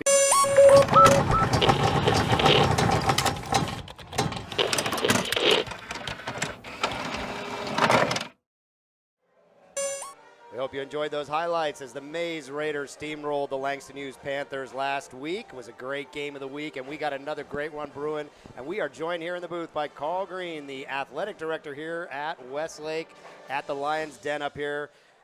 Coach Green, it's been a fun game so far. You enjoying it out there? The crowd seems into it. Definitely am. It's our feeder night, so we got a lot more kids here than we normally have. We reached out to all 5 of our feeder schools from elementary to middle school, and we're loving the atmosphere right now.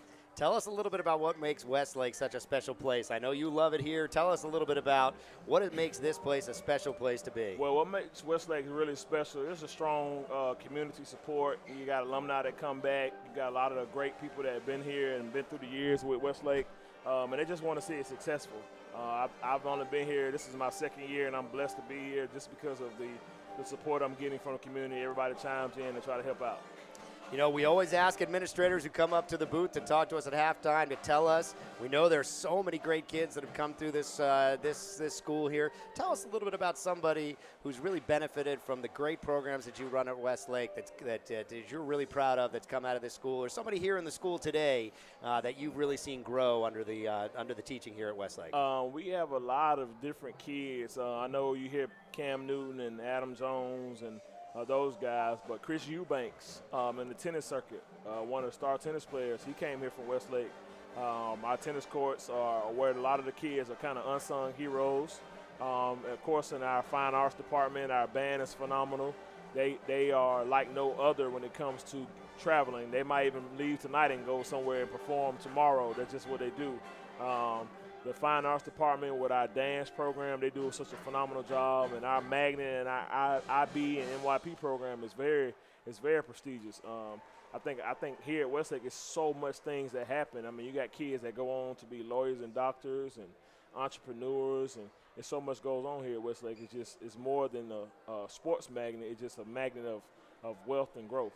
Well, we appreciate you having us out here to Westlake High. It's been a great night, a great game at a fantastic packed house below us. Coach, we've got to ask you, it's 21-12. The Rams came out punching, 2 big touchdown passes to Kenyon Jackson. Lions answered as the half was running out. What do you think we're going to see here in the second half? What's the prediction? If we limit our turnovers, this is a different game. So I think my coaches are going to preach that at halftime, limit turnovers, and we can pull this ball game away. If we do what we're supposed to do, I think we're going to shock the world. Not shock us, but shock the world, because I know people predicting Grayson to be a big-time talent at the end of the season. But don't be surprised if you see those Lions come marching through. Absolutely. Well, Coach Green, thank you for joining us. Thank you for having us here. It's been a lot of fun here at Westlake High School here in South Atlanta, Georgia. Thank you very much for joining us. Now, we are proud to have Anthony Flynn, the CEO of the 100 Black Men of Atlanta, on our advisory board here at Sportal. The 100 is doing fantastic work with African-American youth in Metro Atlanta. Take a look at this video and learn a little bit more about the impact the 100 are having.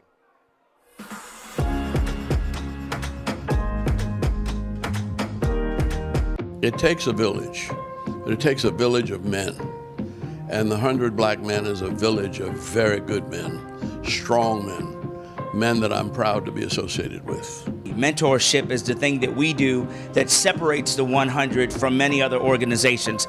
To have Georgia be listed as #1 in the nation in regards to African Americans being involved in STEM through FIRST Robotics, and knowing that a great measure of that is due to Dr. Lonnie Johnson and the 100 Black Men of Atlanta is something that gives me great honor. Our school is approximately 415 students, grades 6 through 12, in which the 100 Black Men have been an invaluable asset to our community. This year we have My Brother's Keeper, where they focus on character development and career building skills, being prepared for the 21st century. We also have Pathways of Development to Success. We have programs with STEM, leadership, military. We also have Lawyer for a Day. We're here today at Greenberg Traurig, and they actually sponsor the Lawyer for a Day program, in which our students compete in a mock trial, which is an amazing event.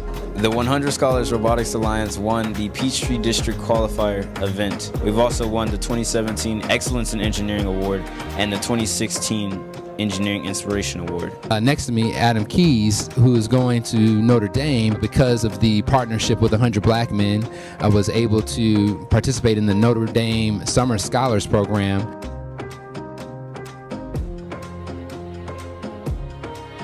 Being a project success, it's given me the opportunities to do things that I normally wouldn't have been able to do, and to just see that the world is much bigger than the environment that surrounds me. I plan on becoming a nursing major and further my education to become a pediatric registered nurse. Graduating in May of 2018, I plan on moving back to Atlanta, where I will pursue my acting career and sign to a talent agency. I attend North Carolina A&T State University, majoring in architectural engineering. I want to take this time out to thank you for sponsoring us and just being a part of the 100 Black Men. Thank you so much.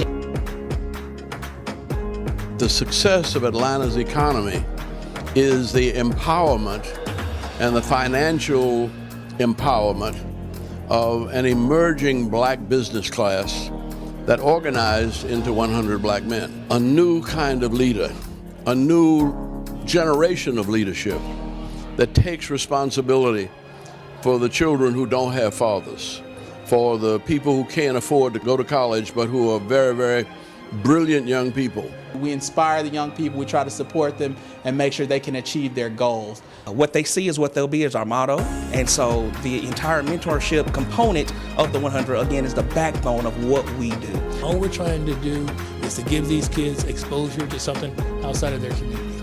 And if we can give them that exposure, and they can start to dream, and they can start to think about, now that they have a vision of something that's greater than they thought was outside of their capabilities in the past, then they'll start thinking about what kind of education they need to have in order to achieve those accomplishments. Now they become empowered to pursue the skills they need in order to achieve their dream.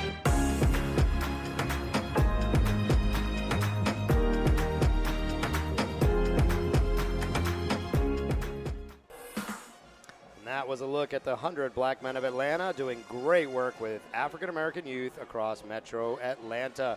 Quick live look in here on the Westlake Lions band. They got the crowd pumped up. We apologize, no way for us to get it to you from there, but I can promise you they're doing a fantastic job. We here at Sportal TV are excited to participate in events with the Gwinnett Sports Commission. The Gwinnett Sports Commission's mission is to foster economic development through coordinating and developing Gwinnett's role as a leading site for sports events involving youth, collegiate, amateur, and professional organizations. Check out this great video highlighting their work in the community. Success lives here. Here in Gwinnett County, it's more than just a saying. It's the truth. We're more than just a suburb. We're Atlanta's playground. Playing America's pastime, out-driving the competition, moving the ball forward, taking our shot, always seeking our next big win. Here in Gwinnett, we're leading the chase because we have a vibrant community, a thriving community, a family community.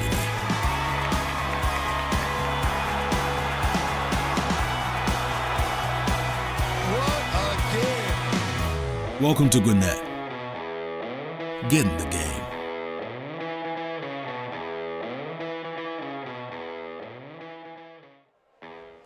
And that was a look at the Gwinnett Sports Commission doing great work for Gwinnett County.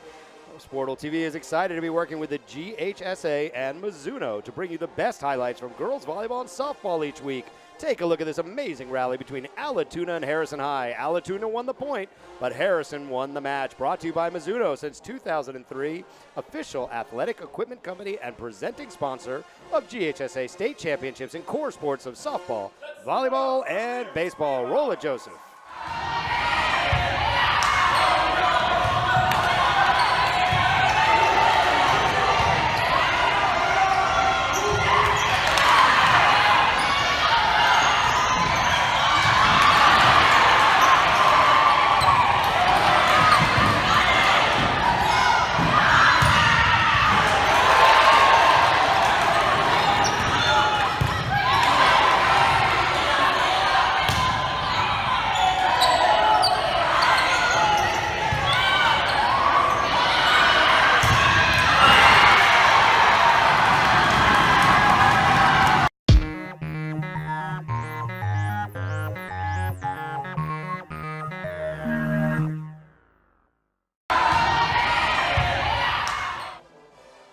Was a look at the Mizuno volleyball highlight of the week between Allatoona and Harrison High.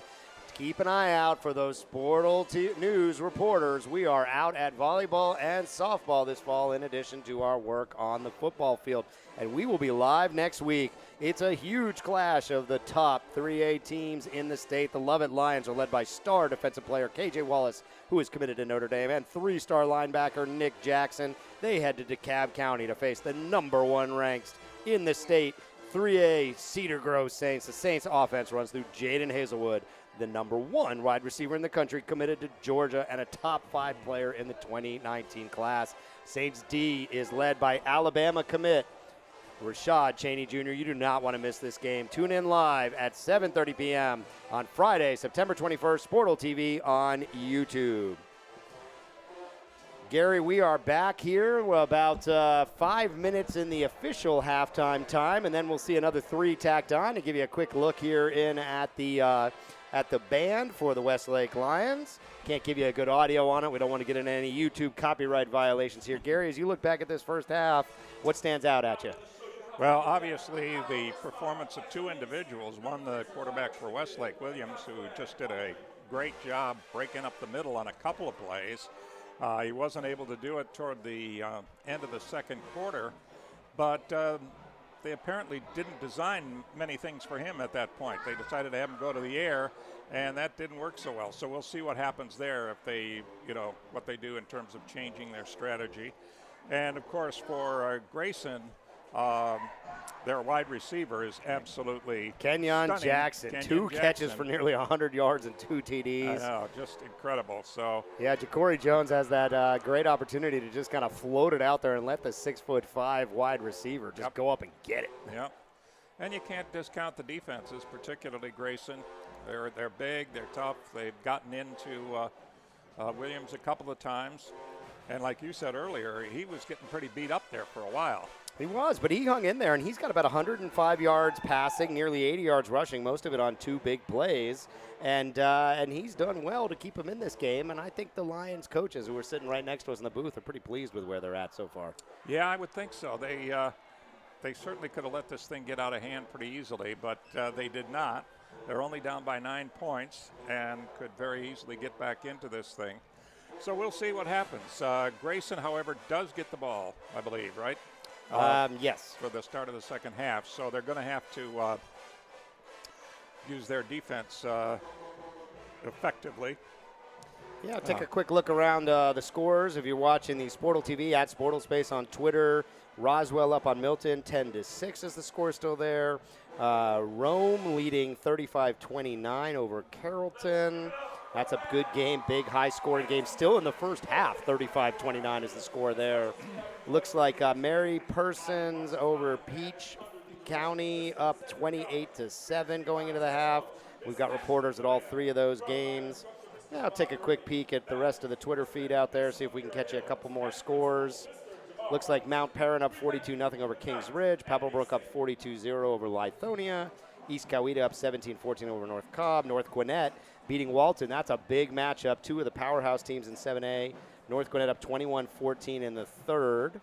Let's see what else we see. Kell up 3-0 end of the first. That's a little bit of an older score, I think.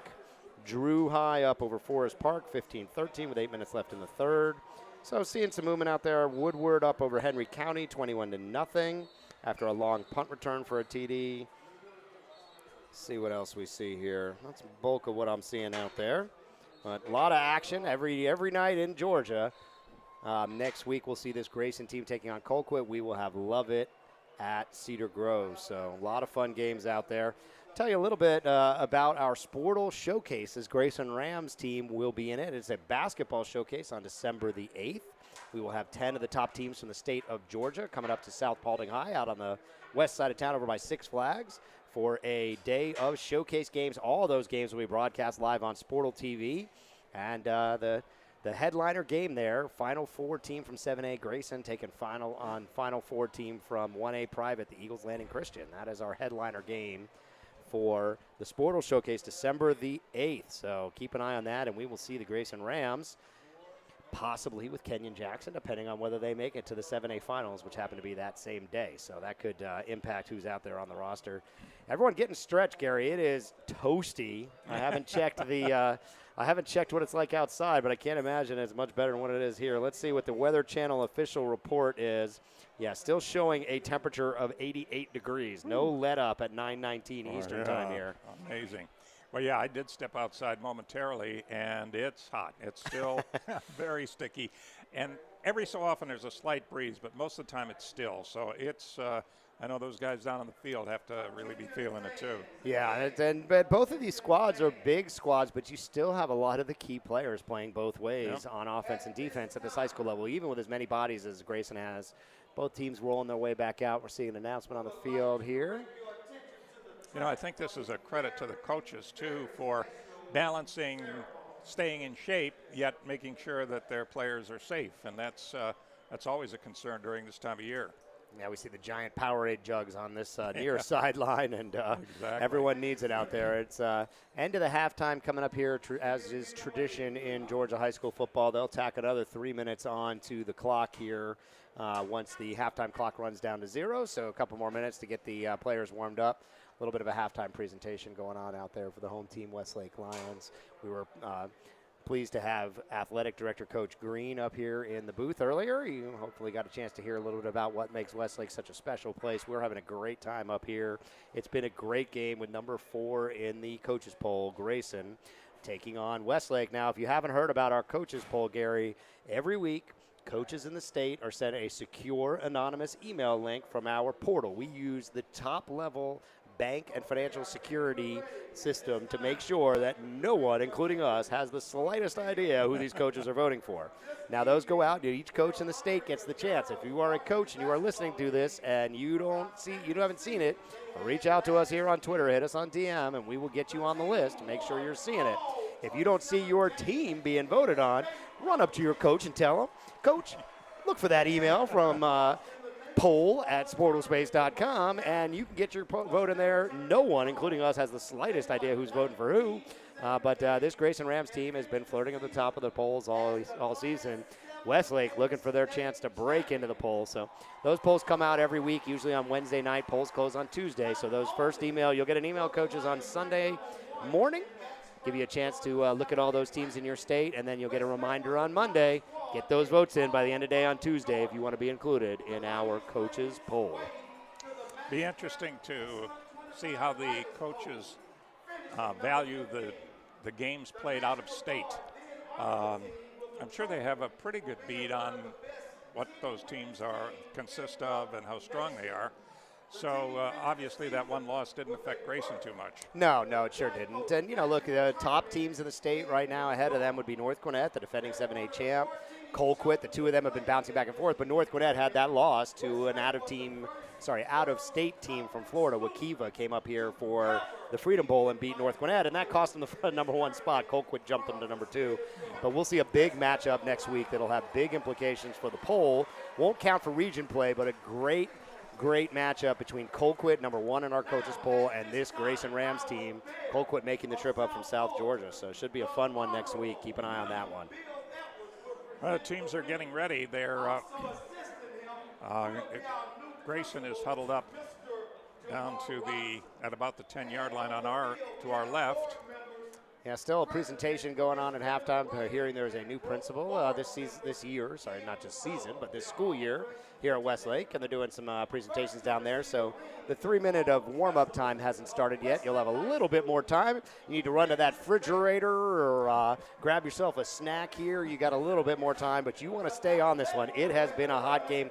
We'll recap the scoring for you. The game started off a little sloppy. Westlake got the opening kickoff. 3 false starts later, found themselves in 1st and 25, ended up muffing the snap on a punt, gifted Grayson a chance to start inside the 10-yard line, and Owen Pappoe ran it in for the 7-0 lead at 9:28 in the first quarter. A long quarterback run set up a field goal at 7:40 to make it 7-3, cutting into the Rams' lead there. We had another long run by the quarterback Williams from Westlake to set up the second field goal with 9:19 remaining and make it 7-6. And then for a short while, Gary, it was the Kenyon Jackson show. 60-yard touchdown followed by a 40-yard touchdown, put it at 21-6 with 6:10 remaining. And traded interceptions, turnovers, and it was a long touchdown pass, about 50 yards, 40 yards from Williams to Caleb Dixon with 1:45 remaining in the half to make it 21-12. And that's where we said this game's had a real bouncing back and forth momentum. Grayson came out hot. Westlake answered with 2 field goals. It was all Grayson for a while. And now I think it's anybody's game. It is. It's, again, 9 points is really nothing, particularly if Westlake can score quickly here to open up the second half. Although Grayson gets it, Westlake will have to go on defense first. We'll see if they can stop them and then make this thing a little bit closer. But plenty of time. That first half was a slow-moving first half. So yeah, we started pretty much on time at 7:30. It's nearly 9:30 here on the East Coast. We're going for our stamina game tonight. It's about 88 degrees outside and about 98 degrees here in the booth. But we're having a great time. This is a premier matchup. We had this game circled on our schedule right from the beginning. We knew it was going to be a big battle, and it has been. Now, can we tell you a little bit? We are looking for student athletes that have had to overcome challenges to play the sports they love. We want to share stories that can inspire others to dig deep and find success in sports and in life. Send us your Sportal stories and let us help you share them with the world. And tonight we are joined, as we always are, by our good friends at Hot 107.9. Hot 107.9 and the Dirty Boys will be invading the best games this season with our Friday Night Highlights High School Football Tour powered by Sportal TV. For more information on schedules, teams, and highlights, visit hotspotatl.com. Halftime is running out here. We got 25 seconds left on the halftime clock.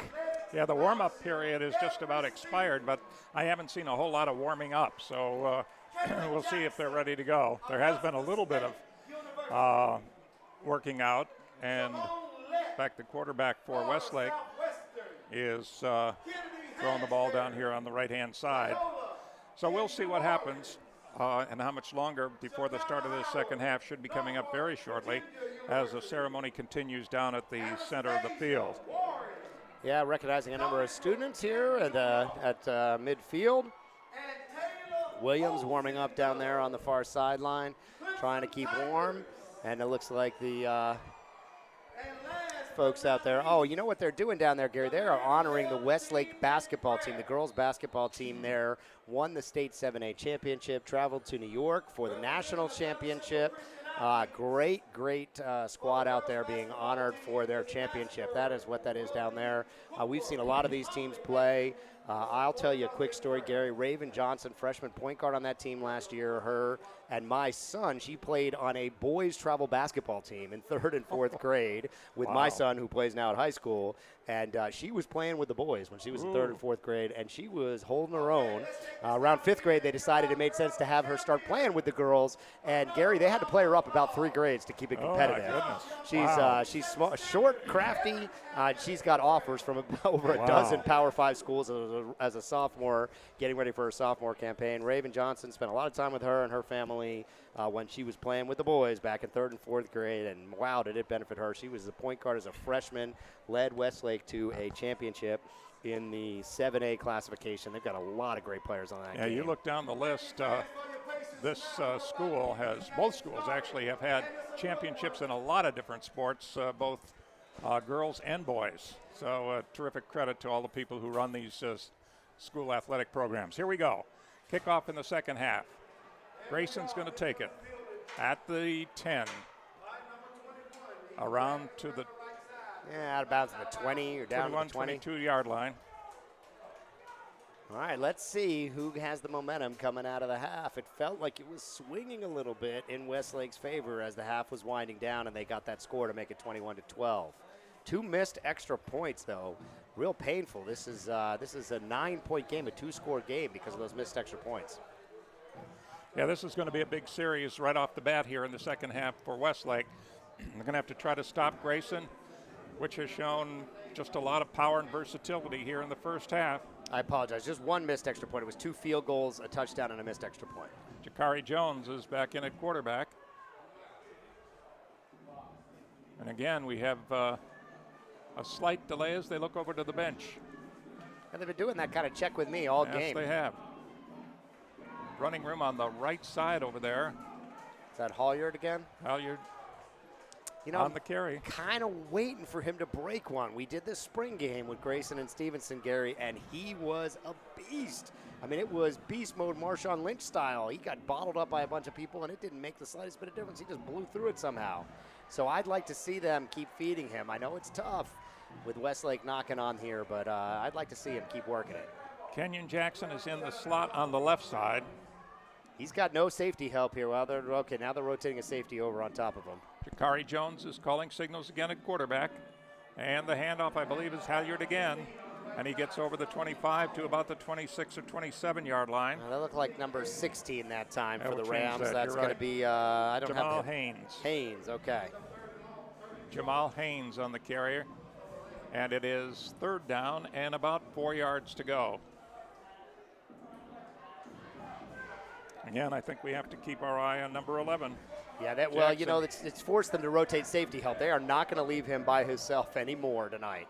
And that will open up some running room for Halyard tonight, I think, in this second half as everyone's wearing down. I mean, it is hot. It is a muggy night. And that is number 6. It's going to be close. I don't think he got it. I think he's going to be about a yard or 2 short here.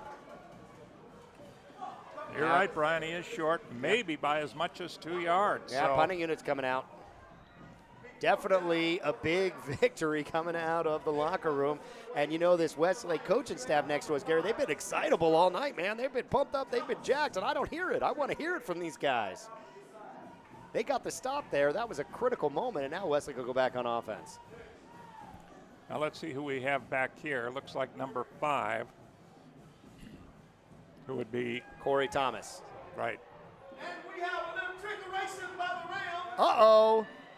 Rams keeper, and he's got the first down. What a gutsy call. Backed up at his own 30-yard line. He calls for the fake, and that's number 27 for the Rams. That's Yadon Johnson, senior wide receiver, getting him the first down. What a great play. Unbelievable. Something that you really didn't expect happen. A little trickeration, as they call it. That's what we were hearing from the PA announcer. I was looking over at the receiver for the I punt. was too. I didn't even see it happen. You can roll it back right here online and take a good look at it, because that was a great gutsy call. Backed up at his own 30-yard line on 4th and 2. Honeycutt pulls out the trick play to get the first down. So Grayson is back on offense again. Jakai Jones calling signals. And that's Halyard again. Yeah, the defense for the Lions has done a great job staying in their lanes and not letting Halyard kind of break free, keeping him bottled up.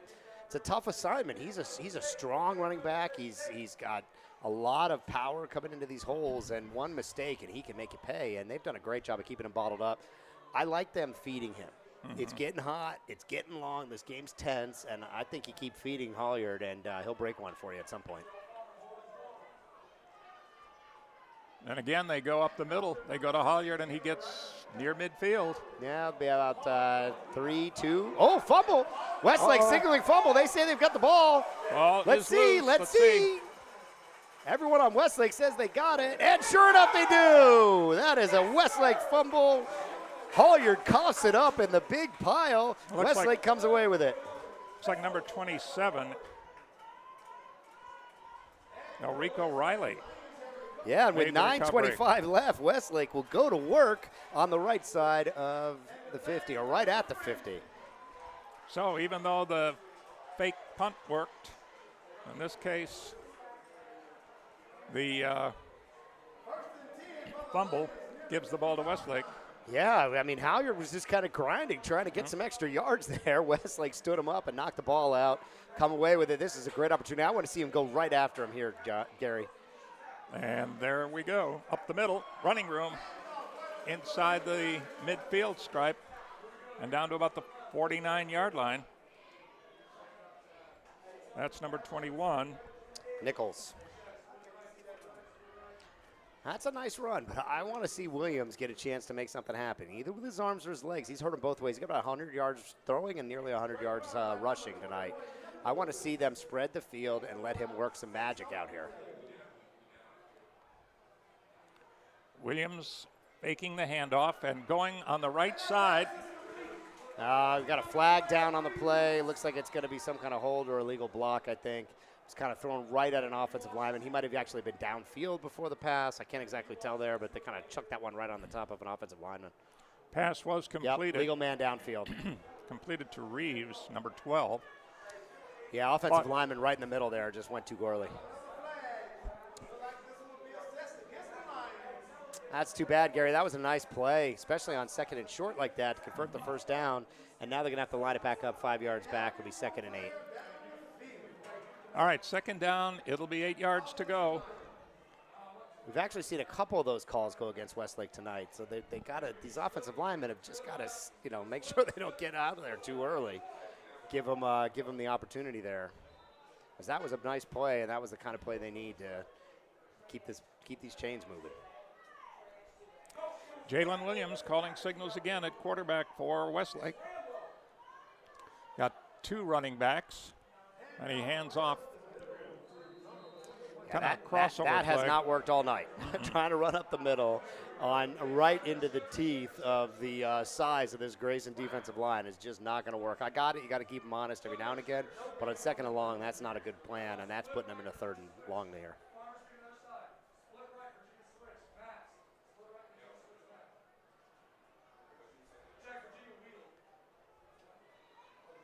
Neither team huddles up a whole lot. They look over to the sideline.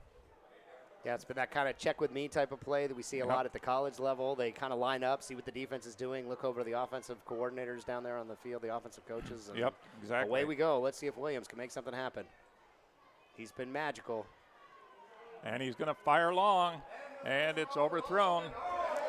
Whoa, flag down. Looks like we're going to have pass interference. Yeah, let's see where that happened. Yeah, that's got to be pass interference. There were two guys on top of him. Yep. Certainly in that vicinity. We haven't seen the official signal yet, but the Lions are looking to move down the field here. Now the question, too, is it an uncatchable pass? But I don't think they're going to feel that way about it. Oh, they're picking it up. Nope, they're picking it up. Yeah. Yeah, good call there, Gary. Yeah, they picked that one up. I think he was well out of bounds. Yeah, exactly. So we've got an incompleted pass, 4th down, no penalty, and Westlake will have to punt. Well, let's see if Westlake pulls out their own trick play here at the 50-yard line. You know, the trick play for Grayson, and then we had the fumble, and now Westlake will have to punt here with about 10 minutes left here in the half, I think. And I don't think they're going to try anything. Uh-oh. Big rush, though, but he just got it away. Nice bounce. And it's going to roll. Takes a Grayson roll all the way down to or a Westlake roll, rather, all the way down to the 12-yard line. So it'll be Grayson ball. Gary, first and that 10. was a close one. There were 2 or 3 Grayson players flying after the punter. They've already had one punt problem tonight, and he managed to get that one away, but it was a close call. By the skin of his teeth, he just was able to get it off.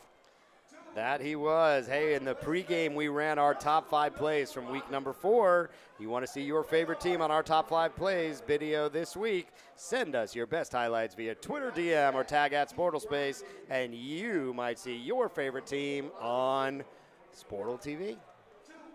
Rams will go to work at around, the 11, 12-yard line down there, it looks like? Yep, just about. Let's call it the 11 and make it 1st and 10 for Grayson. And there's Jones firing on the left side. It's caught. Whoa! Oh, and they're going to call targeting. There are 4 Yep. flags down on that play. He came in spearing with his helmet. He might, I'm not sure exactly what the rules are here in Georgia, but if that was a college or pro play, he'd be thrown out of that game, Gary. Absolutely, He came flying into the defensive receiver. It was kind of unfortunate. Jackson just sort of lost his footing there, but he came in leading with his helmet, and I think he's going to be thrown out here. Yeah, I mean, 2 flags were thrown immediately, so there's no question. Jackson looks fine, no damage done to him, but man, oh man, he came in flying in there. It's like a 10-yard penalty. And it'll be 1st and 10 at the 34-yard line for Grayson after what looked like a lot more than that. Yeah, Jackson was fine there. Goodness, he got up with no trouble. He's a tough guy. He's a football player, but man, he came flying in with the helmet. Jackson kind of went down just at the wrong time. Jakai Jones at quarterback, looking on his right side, and it's incomplete. Yeah, we had a little bit of extracurricular there. Number 64 on the Rams. I didn't catch the number on Westlake. A little bit of banging around there, and there's going to be a personal foul call on the extracurricular affairs after the ball was released by Jones. Or you might say things are getting a little chippy out here. Yeah, that it is. You know, on that play, Gary, I watched that play develop. Jones is letting it go too early. The blocking is there. He has 2 of the best offensive tackles and a great group of inside blockers in front of him. He's got to hold that ball. He's got to hold that ball an extra second. The pocket's holding there, and he's just got to give his receivers a little bit more time. He's got to hold that ball and just kind of float it out there and let the receivers go make a play. They're going to call that. That went against number 64. I believe that's Wanya Morris. Yeah, Wanya Morris, star offensive lineman. I saw the Westlake player up at his grill. He kind of gave him a little bit of a shove, and they caught Morris for the personal foul. That's going to set up 1st and a mile. Yeah, they have to go up to the 45-yard line for a 1st down. So yeah, that's a long way. And the line of scrimmage is either the 19 or 20. Let's call it the 19-yard line. Yeah. And just to get back to that point, if Jones can get a little more air under it, he's got these big, strong, wide receivers out there. So if he's going to throw that deep ball, hold it a little longer, let these receivers get into their route a little bit more and use their size, because the Westlake defensive backs don't have the size out there. Right. I want to see him get more air under it and just kind of let these guys roll. He's kind of throwing darts, and he's throwing them early in the play, and the pocket's holding. Yep. You know, Westlake's got a good defense, and they're coming after them, but, man, look at the size. There are multiple 300-pounders on that offensive line. The one tackle's going to Tennessee, and the other one's going to Michigan. I'm going to trust those guys. Yeah, I would think so. Yeah, 7:16 left here in this third quarter. 21-12 still your score. And the Rams have the ball, and the pass is complete on the left side. And again, a little bit of running room getting up to the. That was Josh Stinson kind of breaking it up. Yeah, line. he got back a lot of that penalty there. Yep, Stinson again. He's had a pretty good night, too. Yeah, he sure has. And, you know, Jones has had a great night. Obviously, most of it's come to 100 yards of his roughly 180 or so have come to Jackson. But he's moving the ball around a little bit. Still haven't seen Holliard break one. And I know it's tough to keep doing it, but they're going to have to keep feeding him. Maybe not on 3rd and long here. Looks like going to be a timeout. Yep. Timeout which side there? 6:56 to go in the third quarter now. And Grayson leads it by a score of 21-12 over Westlake. Yeah, it's been a great game here. You're watching this game on the Sportle TV network. Hope you're enjoying it. Today's game brought to you by Sportle TV. Our YouTube channel has the best live broadcasts, highlights, and features on high school sports. Subscribe now to Sportle TV on YouTube. And have you seen Sportle News on our website? We have the latest news on fall sports across Atlanta. Our reporters are at football games, also volleyball and softball almost every night of the week. And subscribe now to our newsletter to get the top stories right to your inbox. You don't want to miss those, Gary. We'll get you the top stories across the state of Georgia every night. There you go. What more can you ask? That's terrific. There's a lot going on, too. Yeah, it's a lot of fun. We're not just out of football. We got a lot of guys out of volleyball and softball. Hopefully you got a chance to see the Mizuno Volleyball Play of the Week, a great one between Alatuna and Harrison. It was a rally that lasted nearly 40 seconds. Alatuna won the point. Harrison won the match. We were live with volleyball last night. Had a great matchup between defending 5A champs McIntosh and runner-ups in the 3A Westminster. Here we go, live action. All right, Jones, and we got a flag down. There's another flag. That one's going to go against the Rams. Yep. Sure enough. Yeah. You know, fourth game of the season, Gary, I want to see it a little bit tighter, a little crisper out here. Yeah. There's been a lot of penalty calls. And silly ones, offsides, illegal man downfield, some extracurricular type of hits. It's been a bit of a chippy game, as you said. Right from the top, actually. Right in the first quarter, we saw 3 quick offside penalties. Well, it was 3rd and 8. Now it's 3rd and about 14. Yep. They're going to have to dig a little deeper in the playbook. It's still opportunities here. He's got tons of talent along the outside. They've got a weird kind of bunch formation to the top. Rolling left is Jones. Oh, he's got it. He is buried. Oh, he had to just sit down because he was about to get killed. Great defense, and the defensive coaches are pumped up to our left up here in the booth. Great play by the Westlake D. I think that was Walker. Andres Walker, number 19, who came in. Yeah, great play by the defense, and they are starting to find their footing out here. You know, Jones had a couple of receivers out there. He had an opportunity to make something happen, but there was no time that one. So we got a 4th down, and the kick coming, and it's a good one. It sails back to about the 32-yard line. Yeah, penalty down. It's going to go against Westlake. They're going to back this one up. It's going to be a hold. Yep. Another sloppy play yet again. It's going to be another hold. It's going to come back a little bit, and Westlake will have to go to work at about the 25-yard line now. Corry Thomas was the person bringing the ball back, but yeah, hold right at the spot where he caught it, and they'll back that one up to about the 25-ish, we think. Somewhere around there, still kind of getting it settled. 6:08 remaining in this third quarter. It has been a great one. This has lived up to the billing. Grayson Rams coming in with all the talent, one of the most talented teams in the country, taking on the Westlake Lions. Grayson in white and gold, and Westlake in the black or navy there in the blue. It's been a fantastic game. Brian Warner here with Gary McKillips, Stephen Myers, our cameraman, and as always, Joseph Johnson on the producer button, and our man down on the scene, Chuck Jones, is out there somewhere. He's been feeding us info. We're looking for the scoop down there, Chuck. If you're hearing us, we want to know what's going on. We want to know what they're saying down there on the field. I know he's been getting good pictures. If you're watching this game, we'll have pictures that our man Chuck Jones is getting from the sideline posted up to a share site. Keep an eye on our Twitter feed. You'll see when those come out. But we'll have some great action photos for free download down there for you as fans. Here we go. Okay, 6:08. they set the ball at the 25 in Westlake territory, and the Lions have it. And here's a handoff on the left side to the 35 to the 40. Yeah, nice little run there. Broke a 15-yarder, just kind of got around the end. Some point this heat has got to weigh down on one side or the other out there.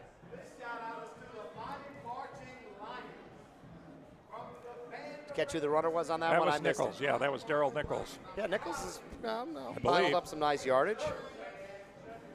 Yep. All right, here we go. Again, they're looking over to see what play might be in the minds of the coaches on the sideline. And it goes up the middle.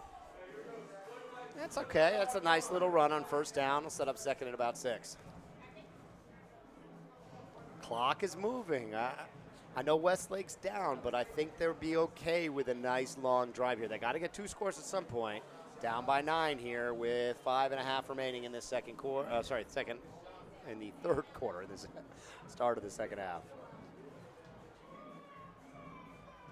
Dropping back, Williams firing long, man open, caught and out of bounds down at about the 32-yard line.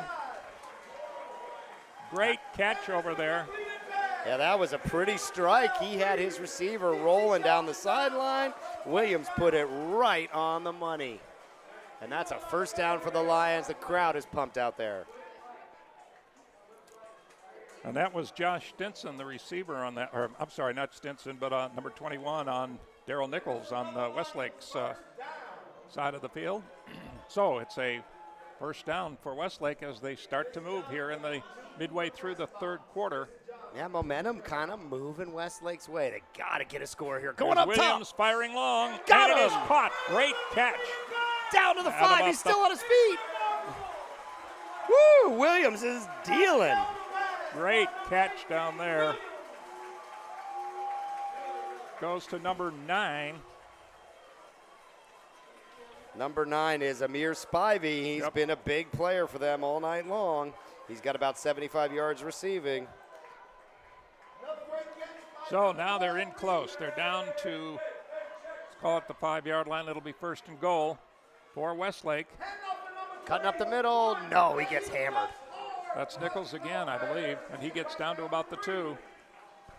You just got to wonder, does Williams have to do them himself? I wouldn't mind seeing some type of a keeper, some type of a rollout play here, maybe to this near side where he's got a lot of work from that far left hash.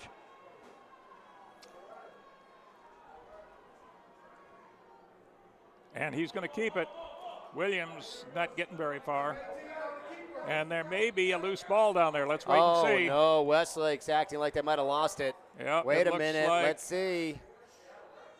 Where do the referees say? Grayson says they have it, and so do the referees. It's Grayson ball. Oh, no. Just a heartbreak for the Lions. They were knocking on the door, a little QB sneak, and he fumbled it at the 5-yard line. Owen Pappoe came up with it.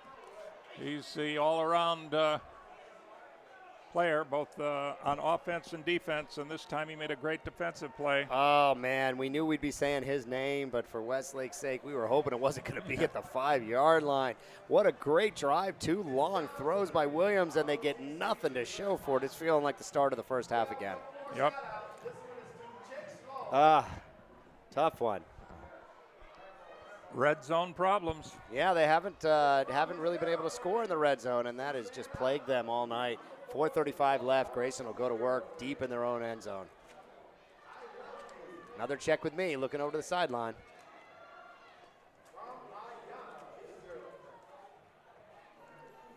Jones hands it off up the middle, running room. Halyard getting up over the 15 to maybe the 16-yard line. We'll see where they spot it. Oh, yeah, that was a big boy run. He took on about 3 or 4 tacklers and just kind of dragged his way to that first down. Halyard's had an okay night. Hasn't done much. Got about 50 yards rushing on our unofficial stats. They have not thrown the ball to him. We've seen them using swing passes to him when we watched them in the spring game. Single covered down here on the wide receivers on the near side if Jones wants it. Jones looking. Throws. Blocked at the line of scrimmage. Yep, knocked away. Yep. And I think it'll just be called an incompleted forward pass. Yeah, it looked like it was just kind of blocked at the line of scrimmage by one of the one of the players up there. So we'll have a second down, and we have an injured player on the field. Number 77. 7-7. For so Grayson. That would be Davis Gale. Let's see.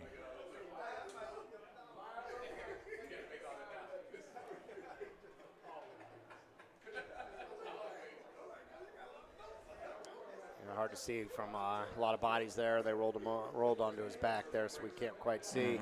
Got some Westlake guys down on the far side, just kind of stretching out, cramped as well. It is a hot and muggy night. It is hot and muggier where we're sitting in the booth, but it is plenty hot. We got 2 Westlake players down on the field, just kind of stretching out in the looks of what's normally going to be a cramp type situation.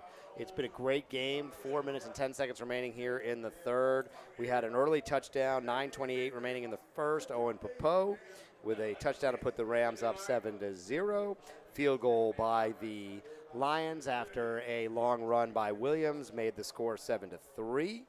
We had another long run by Williams, and that set up the second field goal for the Lions. That made it 7-6 with 9:19 remaining. It was then all Corry Jones to Kenyon Jackson, 2 touchdown passes, made it 21-6. He had about 100 yards on those 2 plays. And then a touchdown pass from Williams to Caleb Dixon with 1:45 remaining was the last score with 1:45 left in the second. And now we sit at 4-10, same score. And the score is 21-12, 4:10 remaining here in the third. Tonight's game brought to you by Sportal TV. Check out the Sportal TV YouTube channel. We have the best live broadcast highlights and features on high school sports. Still a little bit of a break here. Looks like the offensive lineman who was dinged up for the Rams has come off. Still dealing with a little bit of cramp issues for the players. It is a hot and muggy night, 88 degrees at kickoff, and pretty much 88 degrees now, Gary. Yeah, I think so. We actually had 3 players down, 2 Westlake players, and both of those looked like it was a cramping issue there. They were being stretched out. And then, as you said, the offensive lineman for Grayson, everybody's up, everybody's okay. And we're ready to go. Yeah, depth really an issue on a night like tonight. It is hot, it's muggy, it's a tense, close game. Every mistake is intensified in these types of matchups. And let's see if Corry Jones tries to work at some of his tall wide receivers. He's got mismatches. He's got Kenyon Jackson, no safety help. They're blitzing. Hasn't thrown to him for a while, but he goes the other way. And again, that one's overthrown. Yeah, that was thrown again to Ryan King. They're trying to use his side down there. But, Gary, that's the same thing I tried to say a little bit earlier. He just needs to hold that ball just a little longer to give his receivers a chance to get behind those defensive backs. If he just holds that thing just a beat longer and just kind of pops it out there, I think those are touchdowns. Yep. Yeah, he's definitely overthrowing them. And the line is holding. I mean, they were bringing a lot of heat there. There was pressure, but the line held fine. And he could have afforded to sit on that ball just a beat longer to let Ryan King get open. Oops, got him to jump. Yep. Hard count there by Jones, and it looked like Westlake's offside is going to make it third, and I don't know, call it still about 15. Sorry, third and about 5. 5, yeah. Mm-hmm. So 3rd and 5. Over here on the near side, one-on-one coverage from Kenyon Jackson, number 11. Let's see if he tries to come to this near side. He's got 2 receivers over here in single cover. The safety's up in the box to try to stop the run or bring some heat against this pass. And Jones sees it. He just looked over there. They may be looking for something over the middle, but this would be a good time to surprise everybody, and that's what they're trying to do. But it's, again, way too long. Yeah, same thing. I mean, I know the heat's coming, but not able to really make anything happen out of that. And both the defensive backs got over there, covered it well, but really that was kind of a moot point since the ball was thrown so far. We're going to have a punt now. On 4th and 5, Grayson with the ball at their 19-yard line. We'll see what we can do. Yeah, that's partially blocked or kind of off his leg weird. He got it off, but yeah, it's a wobbly boot that goes to just about the 45-yard line in Grayson territory. So Westlake again with another excellent opportunity here. Great field position. They have had trouble in close. Yeah. They've been able to get it down, but they get in close and then things seem to stall. So let's see what they can do this time. Hearing from our man Chuck Jones on the sideline, he says the Westlake coaches are very upset. They feel like they're kicking their own selves. They're not delivering. It was Davis Gale on the knee issue for a knee injury for Grayson. Westlake number 3 and number 8, McIntosh and Farmer were the guys cramping up. And sorry, it was Boykin for Grayson. He's out with a knee bruise on the that player that was injured a little bit earlier for the Rams. Boykin, so sorry Westlake about that. back on offense at the Grayson 45. And the handoff goes on the left side, and a little bit of running room that time. Yeah, scampered for about 3. Be second and about 7 there. 3.5 minutes. Westlake back to rolling the clock a little bit. It's okay, but they're gonna if they're gonna win this game, it's gonna have to be Williams going through the air. Yeah, Nichols was on the carry that time. And here we go again. Let's see what they can do. Williams, play action, firing, incomplete. It bounces high in the air, goes out of bounds.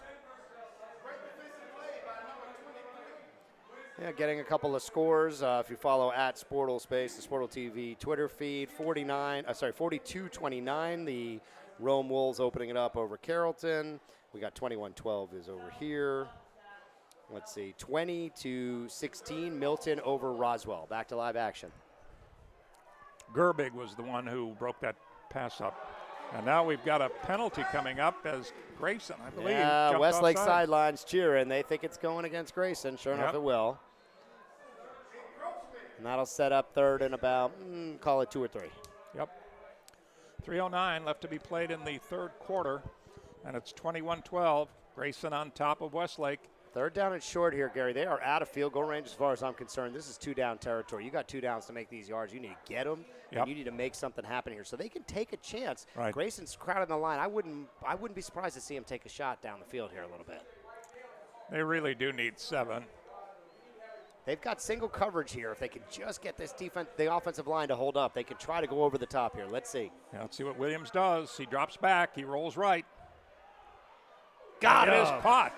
And that's exactly what we wanted to see. Williams created some space. He kept himself out of trouble. He gave his receivers time to get open, and he gets them the first down. That's a great play. A bullet pass there. And it was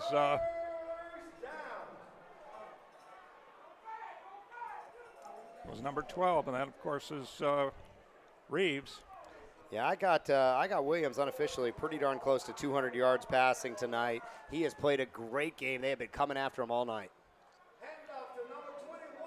Up the middle, running room by Nichols, gets a couple yards. Yeah, Nichols approaching about 50 yards rushing as far as I got here on the unofficial stats as we go under 3 minutes now. So it's second down, about 8 yards to go for Grayson, or for Westlake rather, at the Grayson. This is where the offense has really struggled, Yep. Gary. They got to 13-yard punch this line. in for 6. They got to get this touchdown here. 9-point game with just about 2 minutes left here in the third. Play action again. Oh, Throws nice it on the play. right side, and that worked. Great play action play. And Williams Ben froze Spivey the entire again. defensive line and managed to get him down inside the 10. Yep, great call. Really, really nice. He sold that fake. It looked like the running back had it. Did he fake out our cameraman, Stephen Myers? I don't know. I think he stuck with it. They have got to find the end zone. Gary, I don't know where they're going. They've struggled inside the red zone.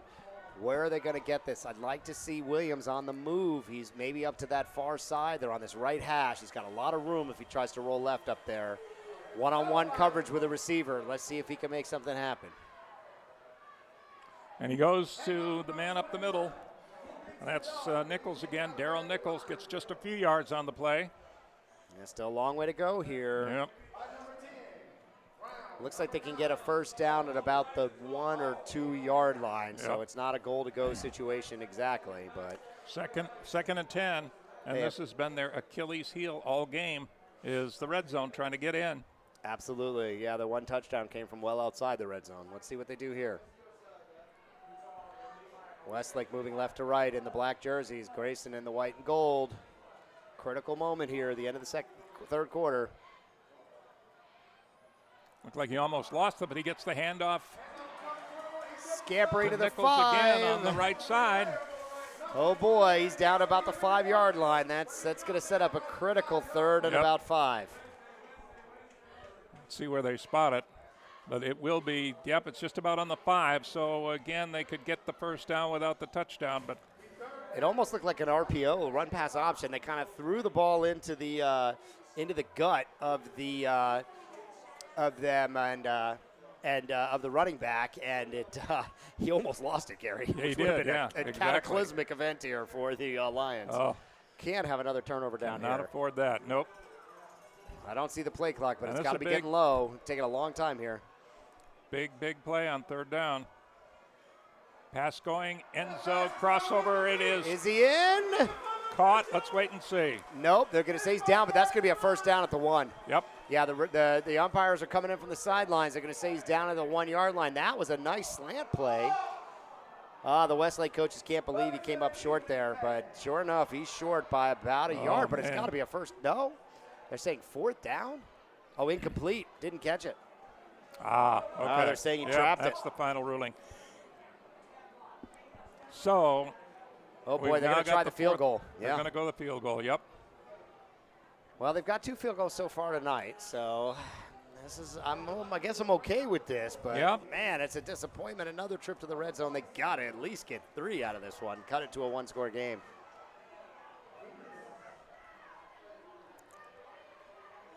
Ball down, the kick. It's good. Up, and it's good. Okay, here we go. We got a 1-score game with 1:06 remaining. That is the 3rd field goal of the game for Westlake, and they're really in this. They're knocking on the door. It's 21-15 now with Grayson on top, and we've got a timeout on the field. Yeah, it's been a great game, Gary. We're having a lot of fun here. This is Sportal TV. You can check out highlights, game broadcast features, and more on the Sportal TV YouTube channel. Hit that subscribe button if you're watching this on Sportal TV now. We want to see you back. It's been a good offensive night for both the quarterbacks. I've got Jones unofficially rolling around 180 yards, but almost 100 of it to Kenyon Jackson. 2 touchdown catches for him, and a rushing touchdown for Pappoe. And Williams also just right around 200 yards and a touchdown. And nearly 80 yards rushing for Williams, the quarterback here. So the quarterbacks have been stepping up and making plays tonight. It's been a great game. Westlake's going to have to kick away with 1:06 remaining here in the 3rd. Yep, and tell your friends and neighbors, we've got a big 4th quarter coming up. So if you're watching, let everybody know this should be a dandy 4th quarter. Yeah, we got a great game for you here, Gary. First game on Sportal TV. We got a barn burner. You gave me a good one. Just a 6-point margin of difference right now with Grayson on top. And here we go. Westlake kicking off. Kick comes up short. And he's breaking free. And he gets all the way into Westlake territory at about the 38-yard line. Yeah, it looked like free safety Jeremiah Smith, a big, strong guy taking people with him. And he pulled his way to, the 40? Yep, just about. 39-yard line, let's call it, and it'll be 1st and 10 for Grayson. They have a lot of talent on this Grayson team, no question about it. Just about anybody can break one at any time, and that was a great return. So here we go, back on offense. The Rams of Grayson High School. This is a good opportunity for the Rams. The Rams are, have been leading this game from the jump. They got that early touchdown. This is a big moment for them, for Jones. Corry Jones, can he get him another score, pad this lead? Definitely a passing formation this time, and the toss is to the right side. We have a flag flag at down. the end. Yeah, flag at the end. It looked like kind of like a face mask type of flag time, that one. That one kind of came at the end when the tackle was happening. Let's see what they have to say out there. They went back to that 5 wide receivers set that we saw earlier. Have you seen a call? Nope, illegal man downfield. That was the plaguing the Westlake Lions earlier, and that one goes against the Rams this time. Well, that formation may have been a difficult one for the line to Yeah, they were grasp trying at to that kind of point. almost playing it like a wide receiver screen, but they got Right. downfield before the ball was completed. It was a nice play. They got Ryan King in space. He's a big, tall receiver. Nice, easy, pitch and catch for Corry Jones to him, and but they just didn't have the blocking right. That'll set up first in about 15. Well, we're down to 48 seconds to go here in the third quarter. Gary, I love number 64 for the Rams. He is like the loosest, funnest guy out there. Wanya Morris, we had a blast with him at the spring scrimmage. He wasn't playing in that game, but he was having fun. He was mugging it for the camera. I just saw him dancing with the band out there. That guy has a good time with football. He is a big, strong man. He plays hard, but he knows the game of football is fun, and you could see it watching him. You could see it when you meet with him. You can see it when you throw a camera anywhere near him. That guy wants to be on it. He's got a fantastic personality. I'm sure he will do great at the University of Tennessee next year. And that can really be infectious, too. It can really loosen a team up, and that it's always good to have somebody like that in the locker room. Yeah, this Grayson Rams team under so much pressure with all this talent. That every loss is magnified. Everybody brings their best game when they play a team like this. This team started off in most of the national rankings in the top 5, but many of the coaches in the state didn't even have them number 1 in the state. So they got the national rankings due to the very high talent level.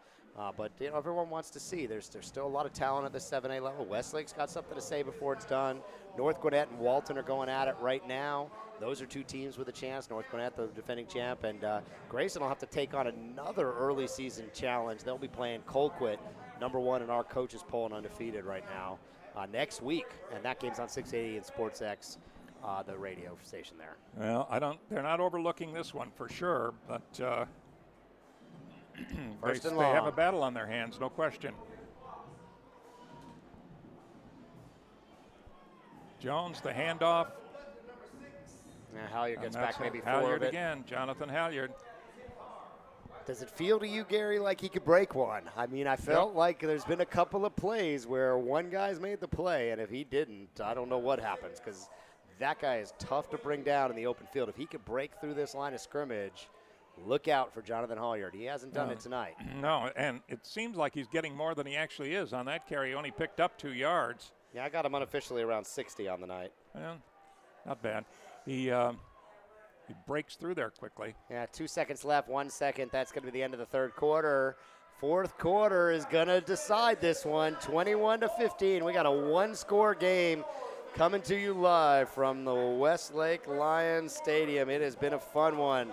Number 4 in the coaches poll, Grayson, taking on the Westlake Lions. It's been a great game. It's been a lot of fun. We're going to tell you a little bit here in the break about our Sportle Stars series kicking off. Sportle Stars series kicks off with star defensive players from across the state, meeting with Rennie Curran, Brookwood High, then University of Georgia star linebacker, and then the NFL. Rennie's going to be sitting down with star defensive players from across the state. We'll feature players such as Kenyatta Watson II from this Grayson Rams team. He's committed to Texas. We'll also have Rashad Cheney Jr. from Cedar Grove, committed to Alabama. UGA commit J.D. Bertrand from Blessed Trinity. Mateo Soli going to Arkansas. We just had a feature story. You can read about him and his father. His father was an Arkansas star himself. You can read about them on an article published on the Sportle News website.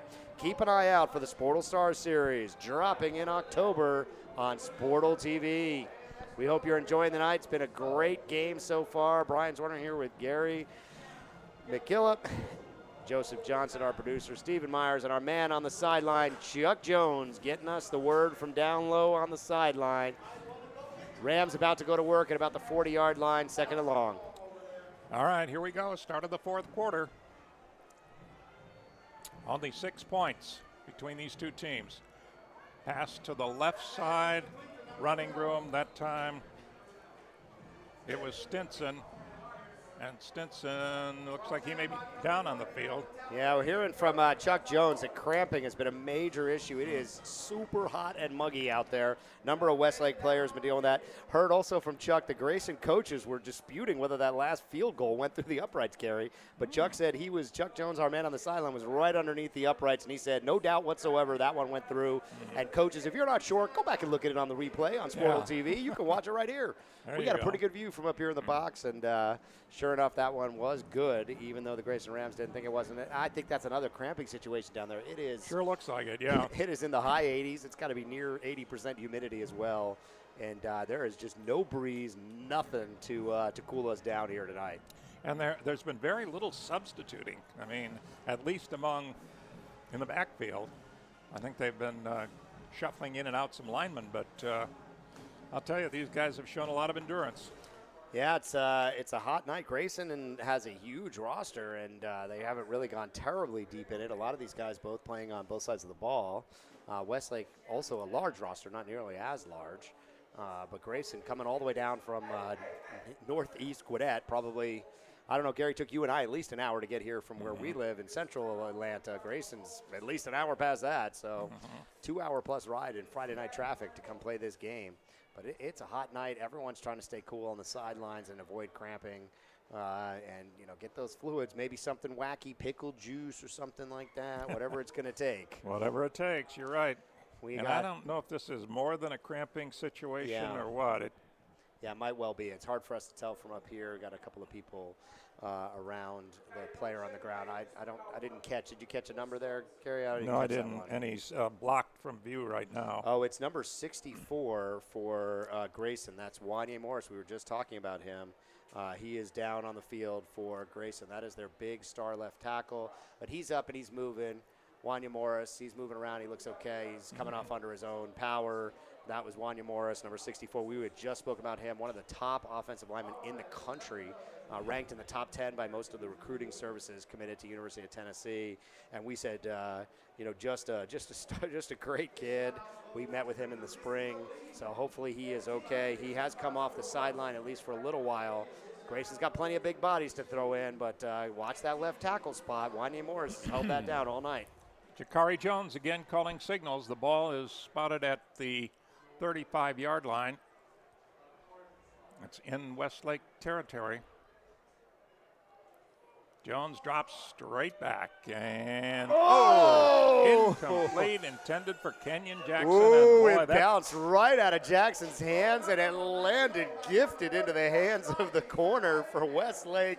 I don't think he expected it any more than Kenyon Jackson did, and he wasn't able to hold it. And the Westlake coaches are right next to us, and they know, man, that was a lost opportunity because I don't think there was any way anyone was going to catch him. He was out here on an island. He would have been gone.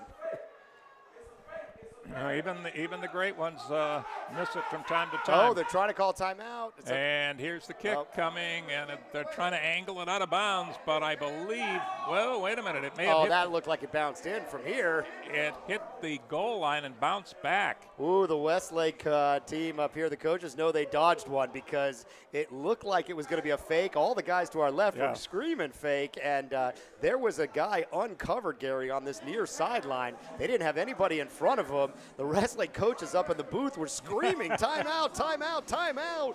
And nobody saw it because he was completely uncovered. They could have easily got it to him. But Westlake dodges the bullet. That ball bounces into the end zone, and they'll take over here. And it just feels like the momentum's going their way. If I'm Coach Reed, I'm feeling great right now. Yep. But they have to prove it now. They have to take advantage of it. And they're back on offense, so let's see what they do. 11:15 remaining in this game. It's been a doozy.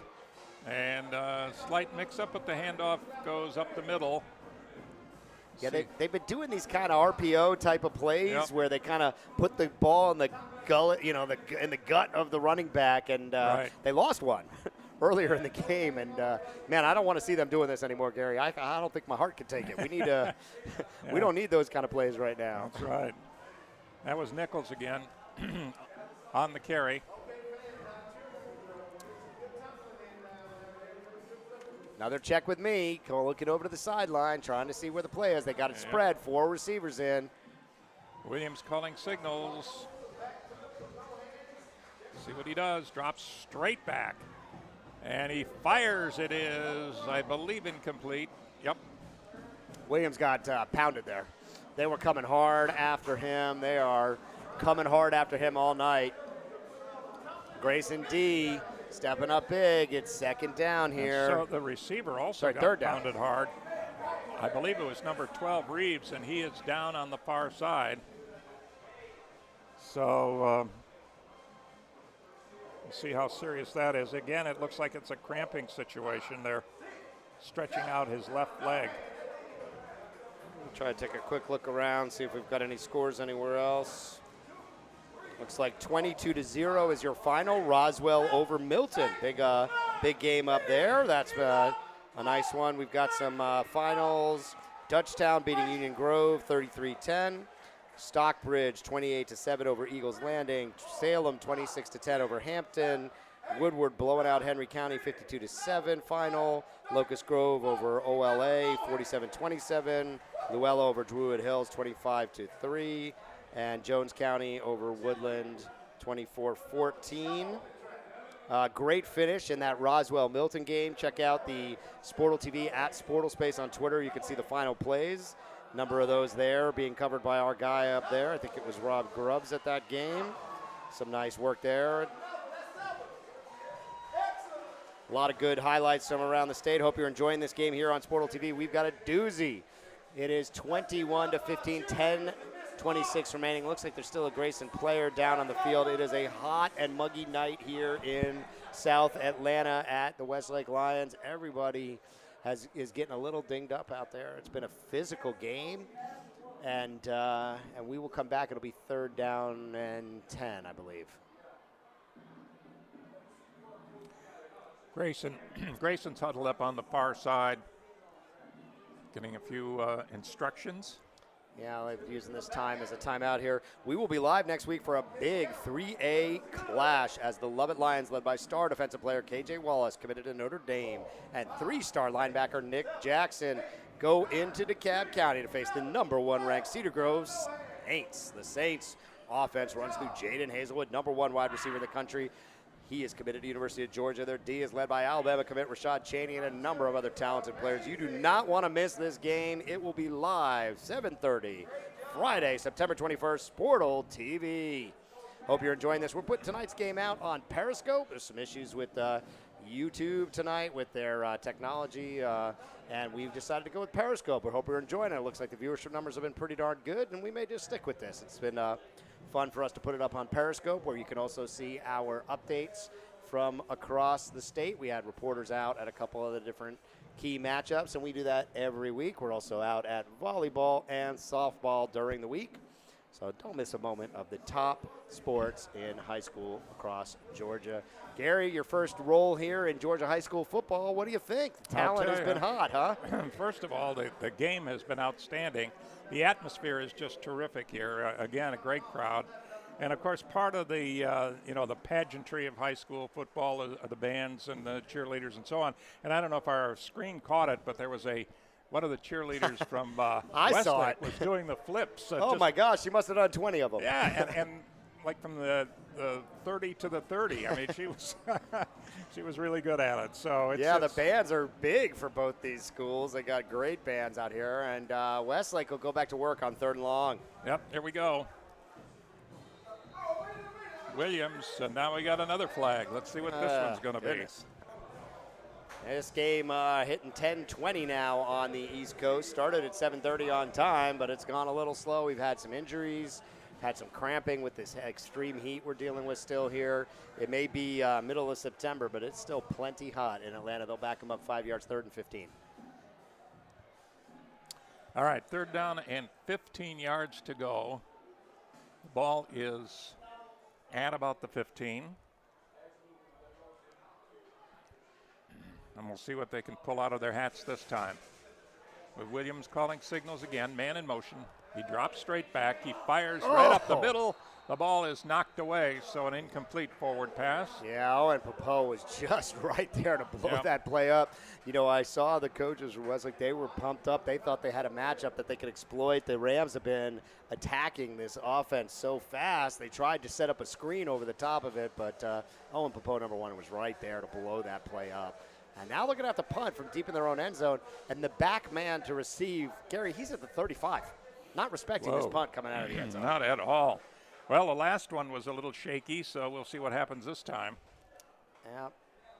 Well, it looks like they'll be punting from right around the end zone. Let's see if they can get this blocking in place. There's been some dangerous plays at the after the punter.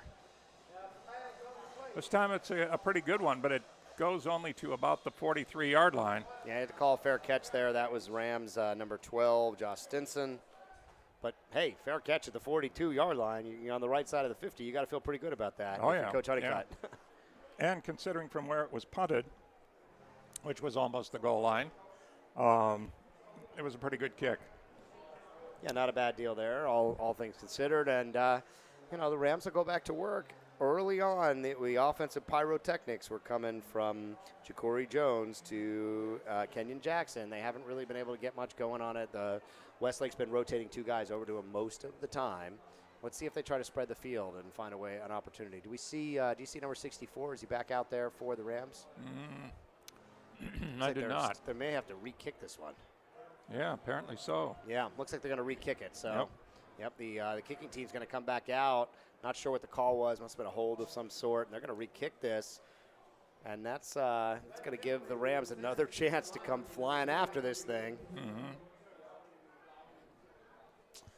The ball will be spotted at the 10. Yeah, he's going to be deep in his end zone kicking this one. Very dangerous position. And Westlake has struggled with the kick protection here. And Grayson receiver setting up Stinson at the 37. Oh, boy, almost over his head. Gets it off, but it's another short one. And 35-yard line. Fair catch at the 35. So Grayson will now take it and really has a chance to. Yeah, kind of in scoring position here right when this drive starts with 10:04 left. They got to pad this. A field goal would make it a 9-point game again. Yep. And a touchdown. I won't say that it completely puts Westlake out, but, boy, I'll tell you, it would hurt them. Yeah, you don't want to have to get 2 scores here. Well, we'll see. Let's see here how Grayson responds to this. All right, do we see 64 on that far left tackle? I think he's back out on the field, right? Looks like he's over there on the far left. So Wanya Morris back out on the field. Nothing serious. Oh, yeah, he's back out there. Jones picking his way. Yep. Ooh, good tackle. Corry Jones gets down to the 30. They went with the empty backfield again. And the quarterback kept Jones is limping a little bit. I saw him popping around. I think he's okay, but he was kind of hopping around on that ankle a little bit. Holliard back in at the running back. Yep.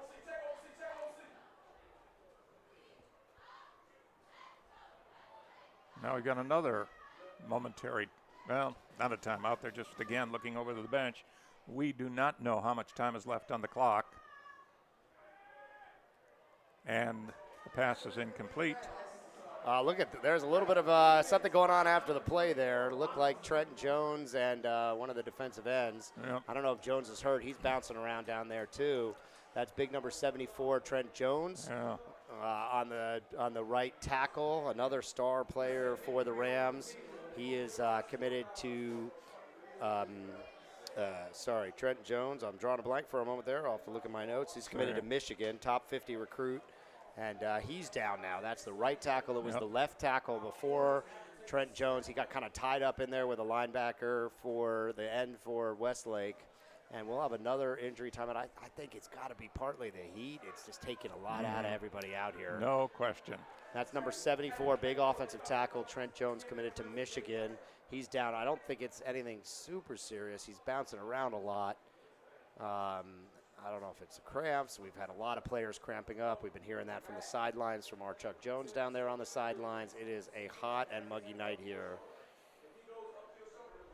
Trente Jones is a top 50 recruit. He's a good one. And he's going to be okay. Still going to need a little time to shake that off. But it looks like he's walking pretty easily to the sideline.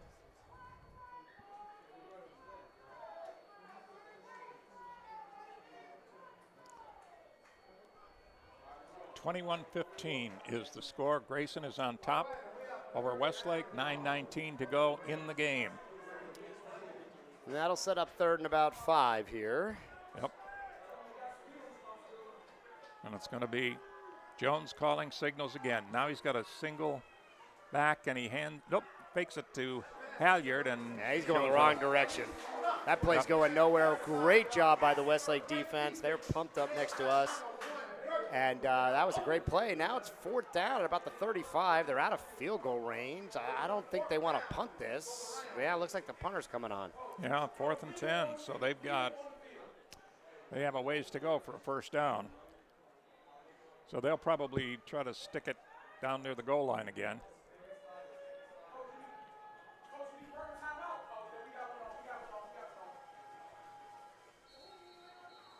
And the kick is a short, wobbly kick that goes out of bounds around the 23-yard line.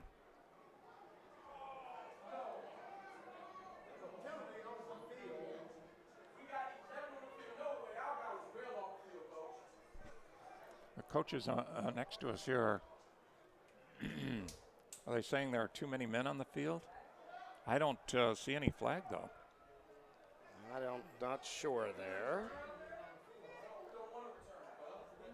With this game running a little long, I was dealing with a crazy data boost problem we had on our JetStrack. I got a note from Verizon telling me we're running out of data. We can't have that happening tonight. Not with this game going down deep. So we bought some extra data, Gary, and we're good to go. All right, and here's the second kick, and that one goes in the end zone. So their efforts on the first try to keep it in play to no avail, and this time they just kick it away into the end zone. So Westlake gets it now first down and 10 yards to go with 8 minutes and 31 seconds left to be played. They really be really good if they can score here. If they can get, it's 21-15. Yeah, they got plenty of time, 8:30 left here, so they just got to make something happen. They could do it with 2 field goals if they had to. If they could get down there fast enough, get 3 on the board, then it'd give them some options because they've stalled so many times. All right, we're hearing, again, more cramps for Westlake down there. Wanya Morris, who was just kind of whacked in the leg at the end of that play. That's when he went down, number 64. Number 74, Trent Jones, went down. Players are just dealing with cramping situations. It's a tough, hot night here in Georgia. It has been a fantastic game. 8:30 remaining. Westlake down by 6. They got to make something happen here. Williams going to work. Here we go. Up the middle. Almost broke it. Oh, that would have been a nice boost. They've done an okay job. I got Nichols with about 55 yards so far on the night. So he's done a nice job, but the big running damage has been done by 2 long runs by Williams, the quarterback, number 18. That set up both the field goals in the first half. And then Williams through the air, I've got him unofficially right around 200 yards. And we'll see if Williams tries it again, although they may be onto that play. Running room this time, again, it's Nichols, I believe. Yep, and he gets up to the 33, 34-yard line. Nice run. That was a nice run, and the coaches up here in the box, they love it. So Westlake coaches are a real animated bunch. The Grayson guys kind of all quiet and all business over there. Yeah. So two contrasting styles. We're having a fun time in between them in the middle of the booth up here. We appreciate the hospitality of the Westlake Lions having us over here to their high school. It has been a fun night of football. 7 minutes and all change. right, Williams again, hands off. He likes the running plays, and they're picking up some yardage. They go for a first down. Maybe finally wearing them down. That defensive front of Grayson had been pushing them back all night long. And now we're seeing Nichols starting to pick up some yardage. Nichols on 2 straight carries. Yeah, I got him about 75, 80 yards so far in the game unofficial. I think he just came out of the game. Give him I would too, rest. Gary, if I ran 3 times in a row like that. Yeah, absolutely. Those are tough yards out there. There's no joke out here, especially in this heat.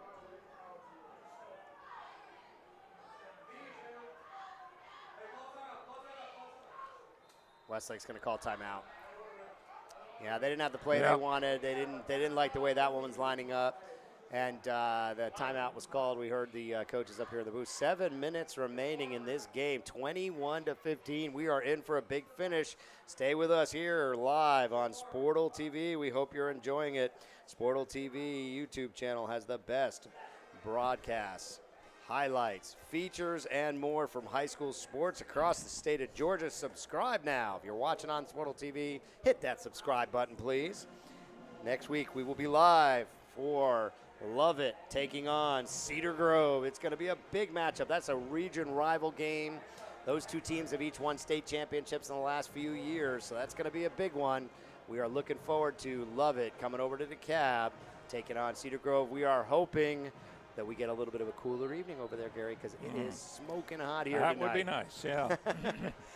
Well, It is a hot night. It's approaching just about 10:30 here on the East Coast in Atlanta, Georgia, coming to the beautiful home of the Westlake Lions. It has been a fun night of football. 21-15 is your score. Exactly 7 minutes remain. All right, it's Jalen Williams getting ready to call signals for Westlake again as they try to come back here from a 6-point deficit. And that time Williams runs for the first time in a long while, and he picks up 3, 2. Yeah, something like that. Not a whole lot. 3rd and 2, maybe. 3rd and 3. 3rd and 2 I'll spot it at. And but that's a similar play to the ones that he broke loose on before. Yeah, with their weak punting game, I got to tell you, Gary, at 3rd and if this ends up in 4th and short, I'm going for it. Yeah. The punting game has been an adventure for the Lions all night. They're going to go for the run, and it looks like they're going to get it. First yes, down. Sir. Yes, sir. Up to this 47-yard line. Yeah, he kind of just picked his hole. I mean, it was there was a lot of Grayson bodies out there, and he just sort of slithered through a little hole. He hit it downhill running hard, and he found himself a nice play there for the first down. And that was a nice run. That was a good, tough run for that first down there. All right, so we have a 1st and 10 at the 46-yard line. Westlake in possession. They trail 21-15. There's 6:07 to go in this game. This is a crucial drive for the Lions. Yeah, let's see what Williams has got. You know, we've seen Williams with these play fakes going to his wide receivers. That's where a lot of the big plays have come from. Let's see if he pulls that back out again. It's going to be a delay game or a timeout. I don't know if they got the timeout. Nope, delay a game. Delay a game, Oh, no. Goodness. The Westlake Took a little too long. coaches over there are not very happy about that.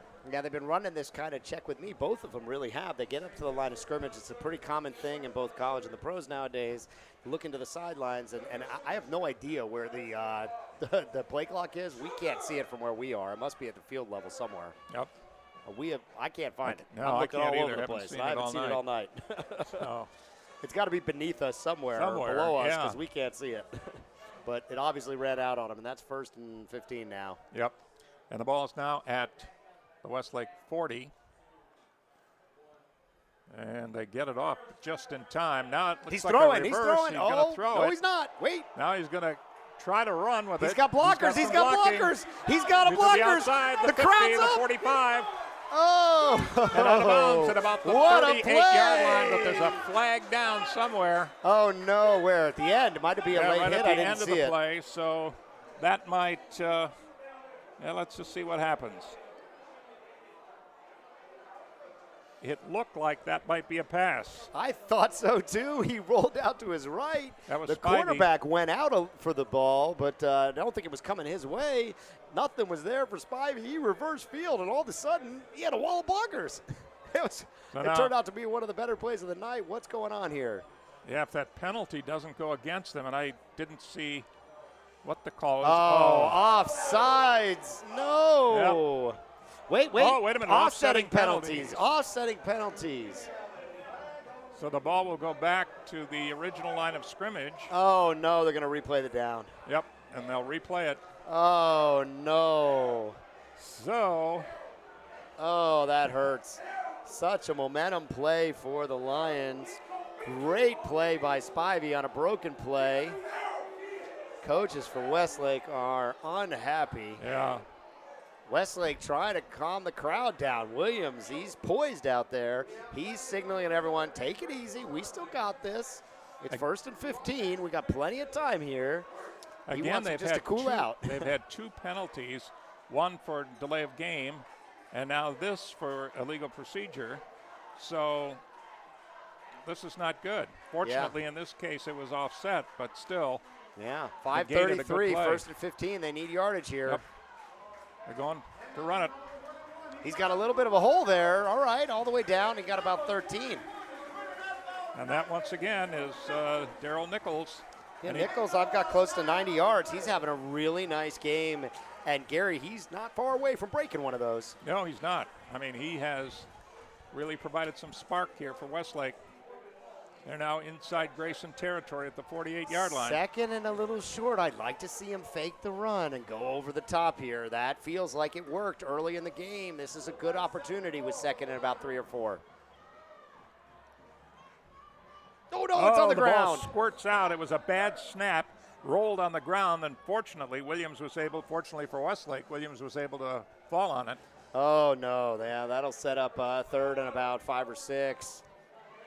Yeah, the snap just kind of rolled to him. Yep.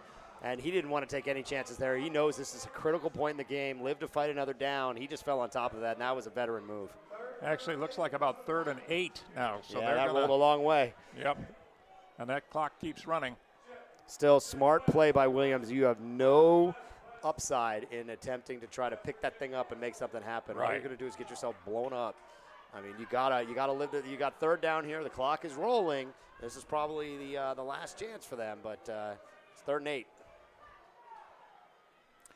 He's going to try it. He's going to go to the air, and it is incomplete. And we've got another flag down. Uh-oh, I think we're going to see a pass interference down there. Interference. What's the call? Everybody's kind of holding their breath down there. Yep, it's gotten real quiet in the booth up here. Everyone wants to know, what's the call? I think it's going to be offensive interference. I'm guessing. Yeah, Rams seem happy on that sideline. Still haven't seen the call from the officials. Nope. Offensive interference, yes, sir. You were right, Gary. That's exactly what it was, and that's going to set up 4th and a long way. And now they're going to decline that one, and it'll set up 4th and 8. So, what do you do? They're punting. I guess there's a lot of time left, but goodness, these punts haven't netted much. I mean, if there was ever a time for the Westlake punter to boom one, try to flip this field a bit. If they can stop Grayson, they've got one more shot at it. Oh, boy, here they come. Rush. Whew, he gets it away. He's done that a couple times. Oh, it's living dangerous down there. Grayson Rams had 2 guys coming at that one. I'm not sure how he got that ball out. We're not at the greatest angle to see it from up here in the booth, but man, oh man, from up here, it looked like he was punting it right into their arms. Absolutely.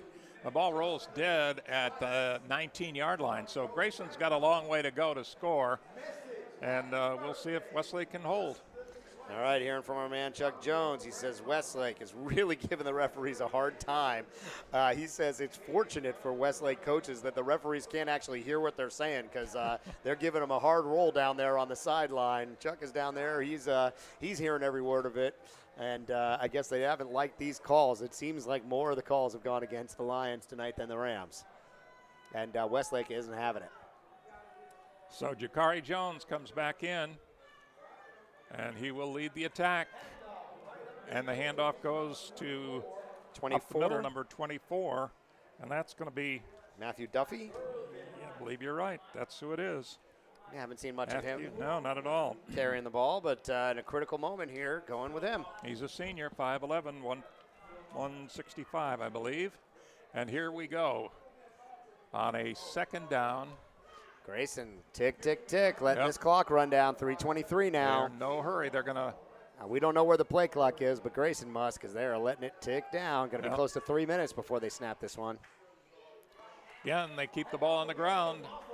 And again, that's Maffa, actually. Phil Maffa, we believe. Okay. Sophomore running back. We were told he's a key guy for them. Up-and-comer.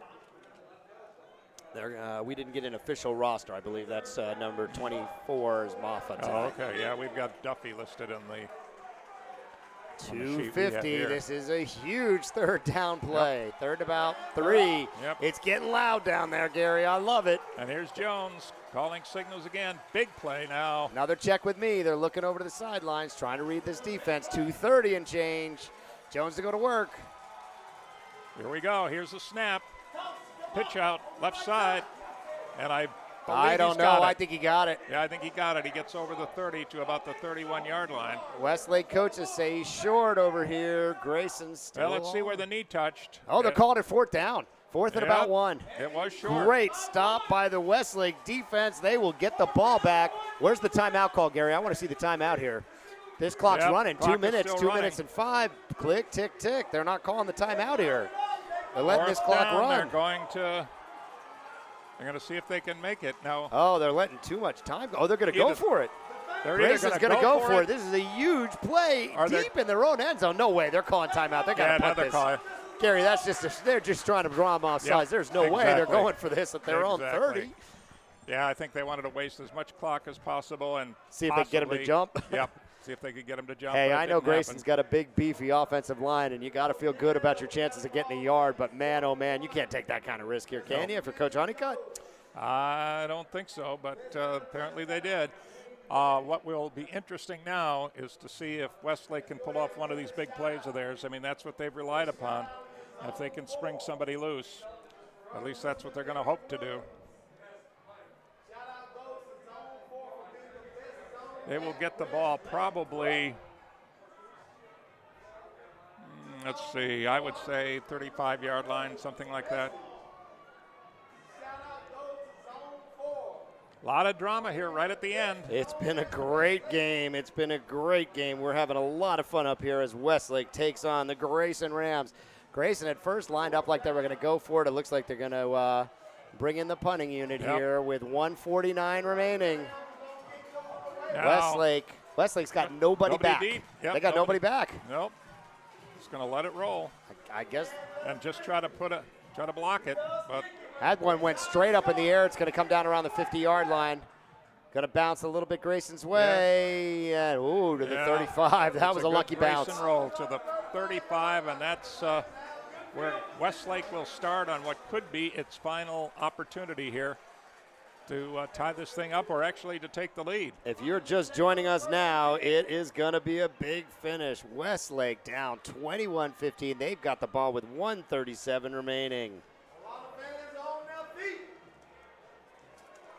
It's been a great, great game. We hope you're enjoying it out here. Tonight's game brought to you by Sportal TV. Check out Sportal TV on YouTube for the best games, features, highlights, and more. Check back with us. We will find a player of the game. It's too early to tell, Gary. Yeah, early on, it looked like it was going to be Kenyon Jackson in a runaway, but Williams may have something to say before this one's over. Yep, still a possibility.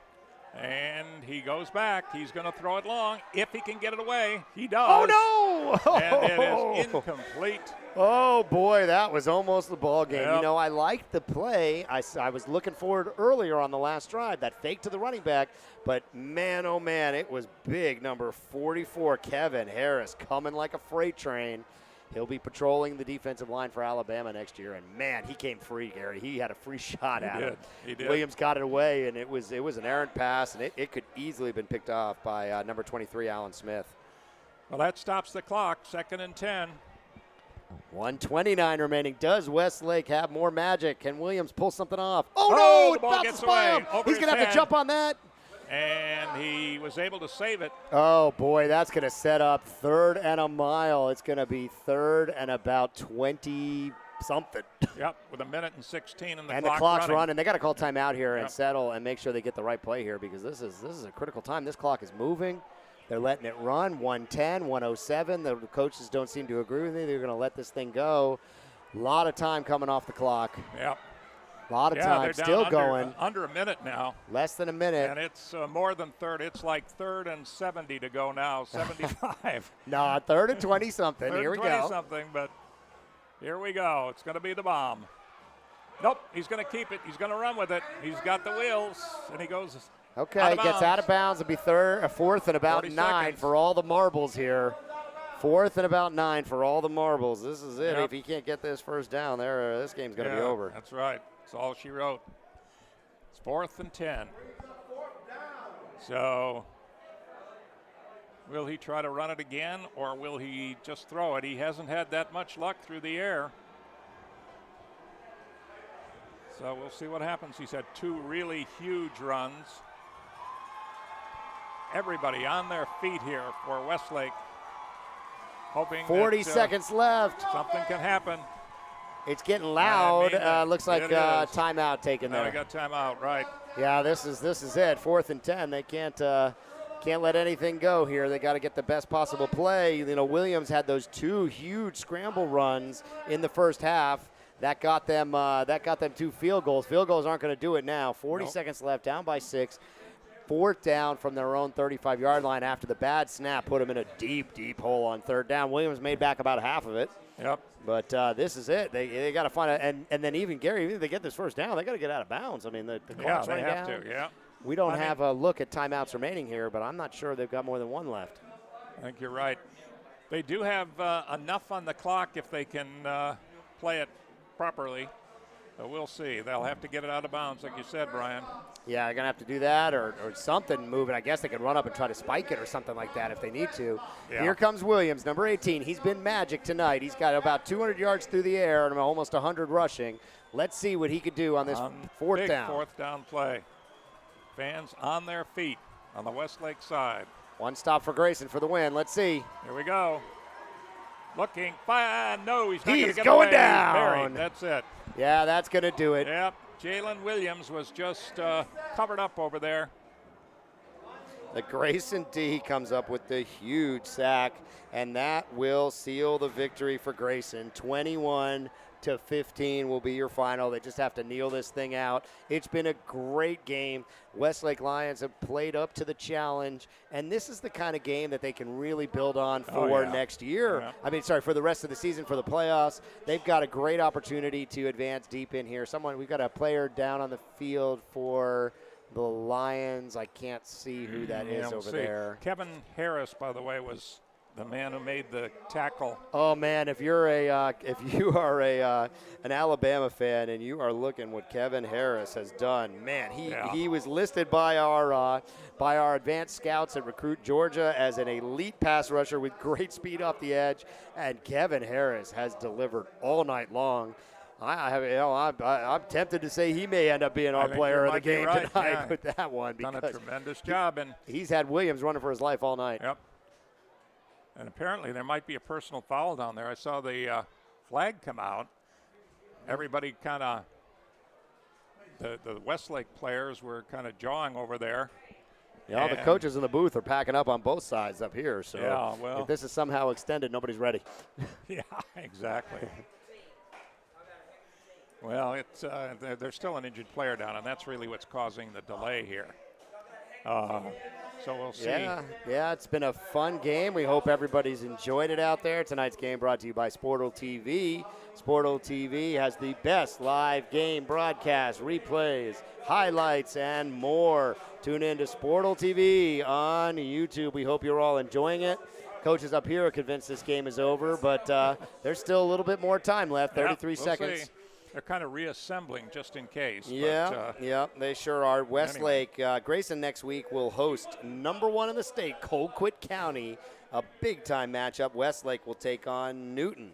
So a lot going on here still. This is a non-regional game. Effectively works almost like a preseason game from that perspective. Really doesn't affect playoff seeding or standings in any way. I don't know if they're going to call the game here. I'm not sure what the story is. All the Grayson players are out on the field. Still 33 ticks left on the clock. Yeah, but the injured player's coming off the field, so that was part of the delay. Yeah, it's been a great night of football. We hope you've enjoyed it. We've seen stars on both sides. It's been Kevin Harris on the defensive side. Owen Pappoe had a huge fumble and a touchdown run early. Jakai Jones, the quarterback, was dealing to Kenyon Jackson. He had almost 100 yards on 2 receptions. Jonathan Holliard with some tough running yards for the Rams. On the other side of the ball for Westlake, Williams showed he is ready to lead this team deep into the playoffs. I got him unofficially at a little bit over 200 yards passing, over 80 yards rushing. And Nichols came up big down the stretch, really piled on the yardage. Yep. I got him just under 100 yards unofficial. And Grayson will just take a knee, and that should do it. That should do it. Wow, it has been a fun game. Didn't move, but apparently, now they're saying let's one more. Start the clock. Yeah, they may have to down one more because it was 33 seconds there. 33 seconds, so. Westlake happy to let it kind of run out. Everybody's accepted the outcome in this one. Over. But if a number 4 team is held to within a touchdown, Westlake has a lot to be proud of tonight. Absolutely, and it's been a great game. We hope you've enjoyed it. Please follow at Sportlespace on Twitter and check out our YouTube channel. You can subscribe to YouTube. This game replay will be up on our YouTube channel. You can also see it on Periscope on our Twitter feed. Well, it's been my pleasure being here for this first one too, Brian. It's been a dandy. I'll Absolutely, tell you. we're glad you were able to make it. Gary McKillips and Brian Zwerner here, our cameraman Stephen Myers, our producer Joseph Johnson, our man on the sideline Chuck Jones. Thank you very much, and good night.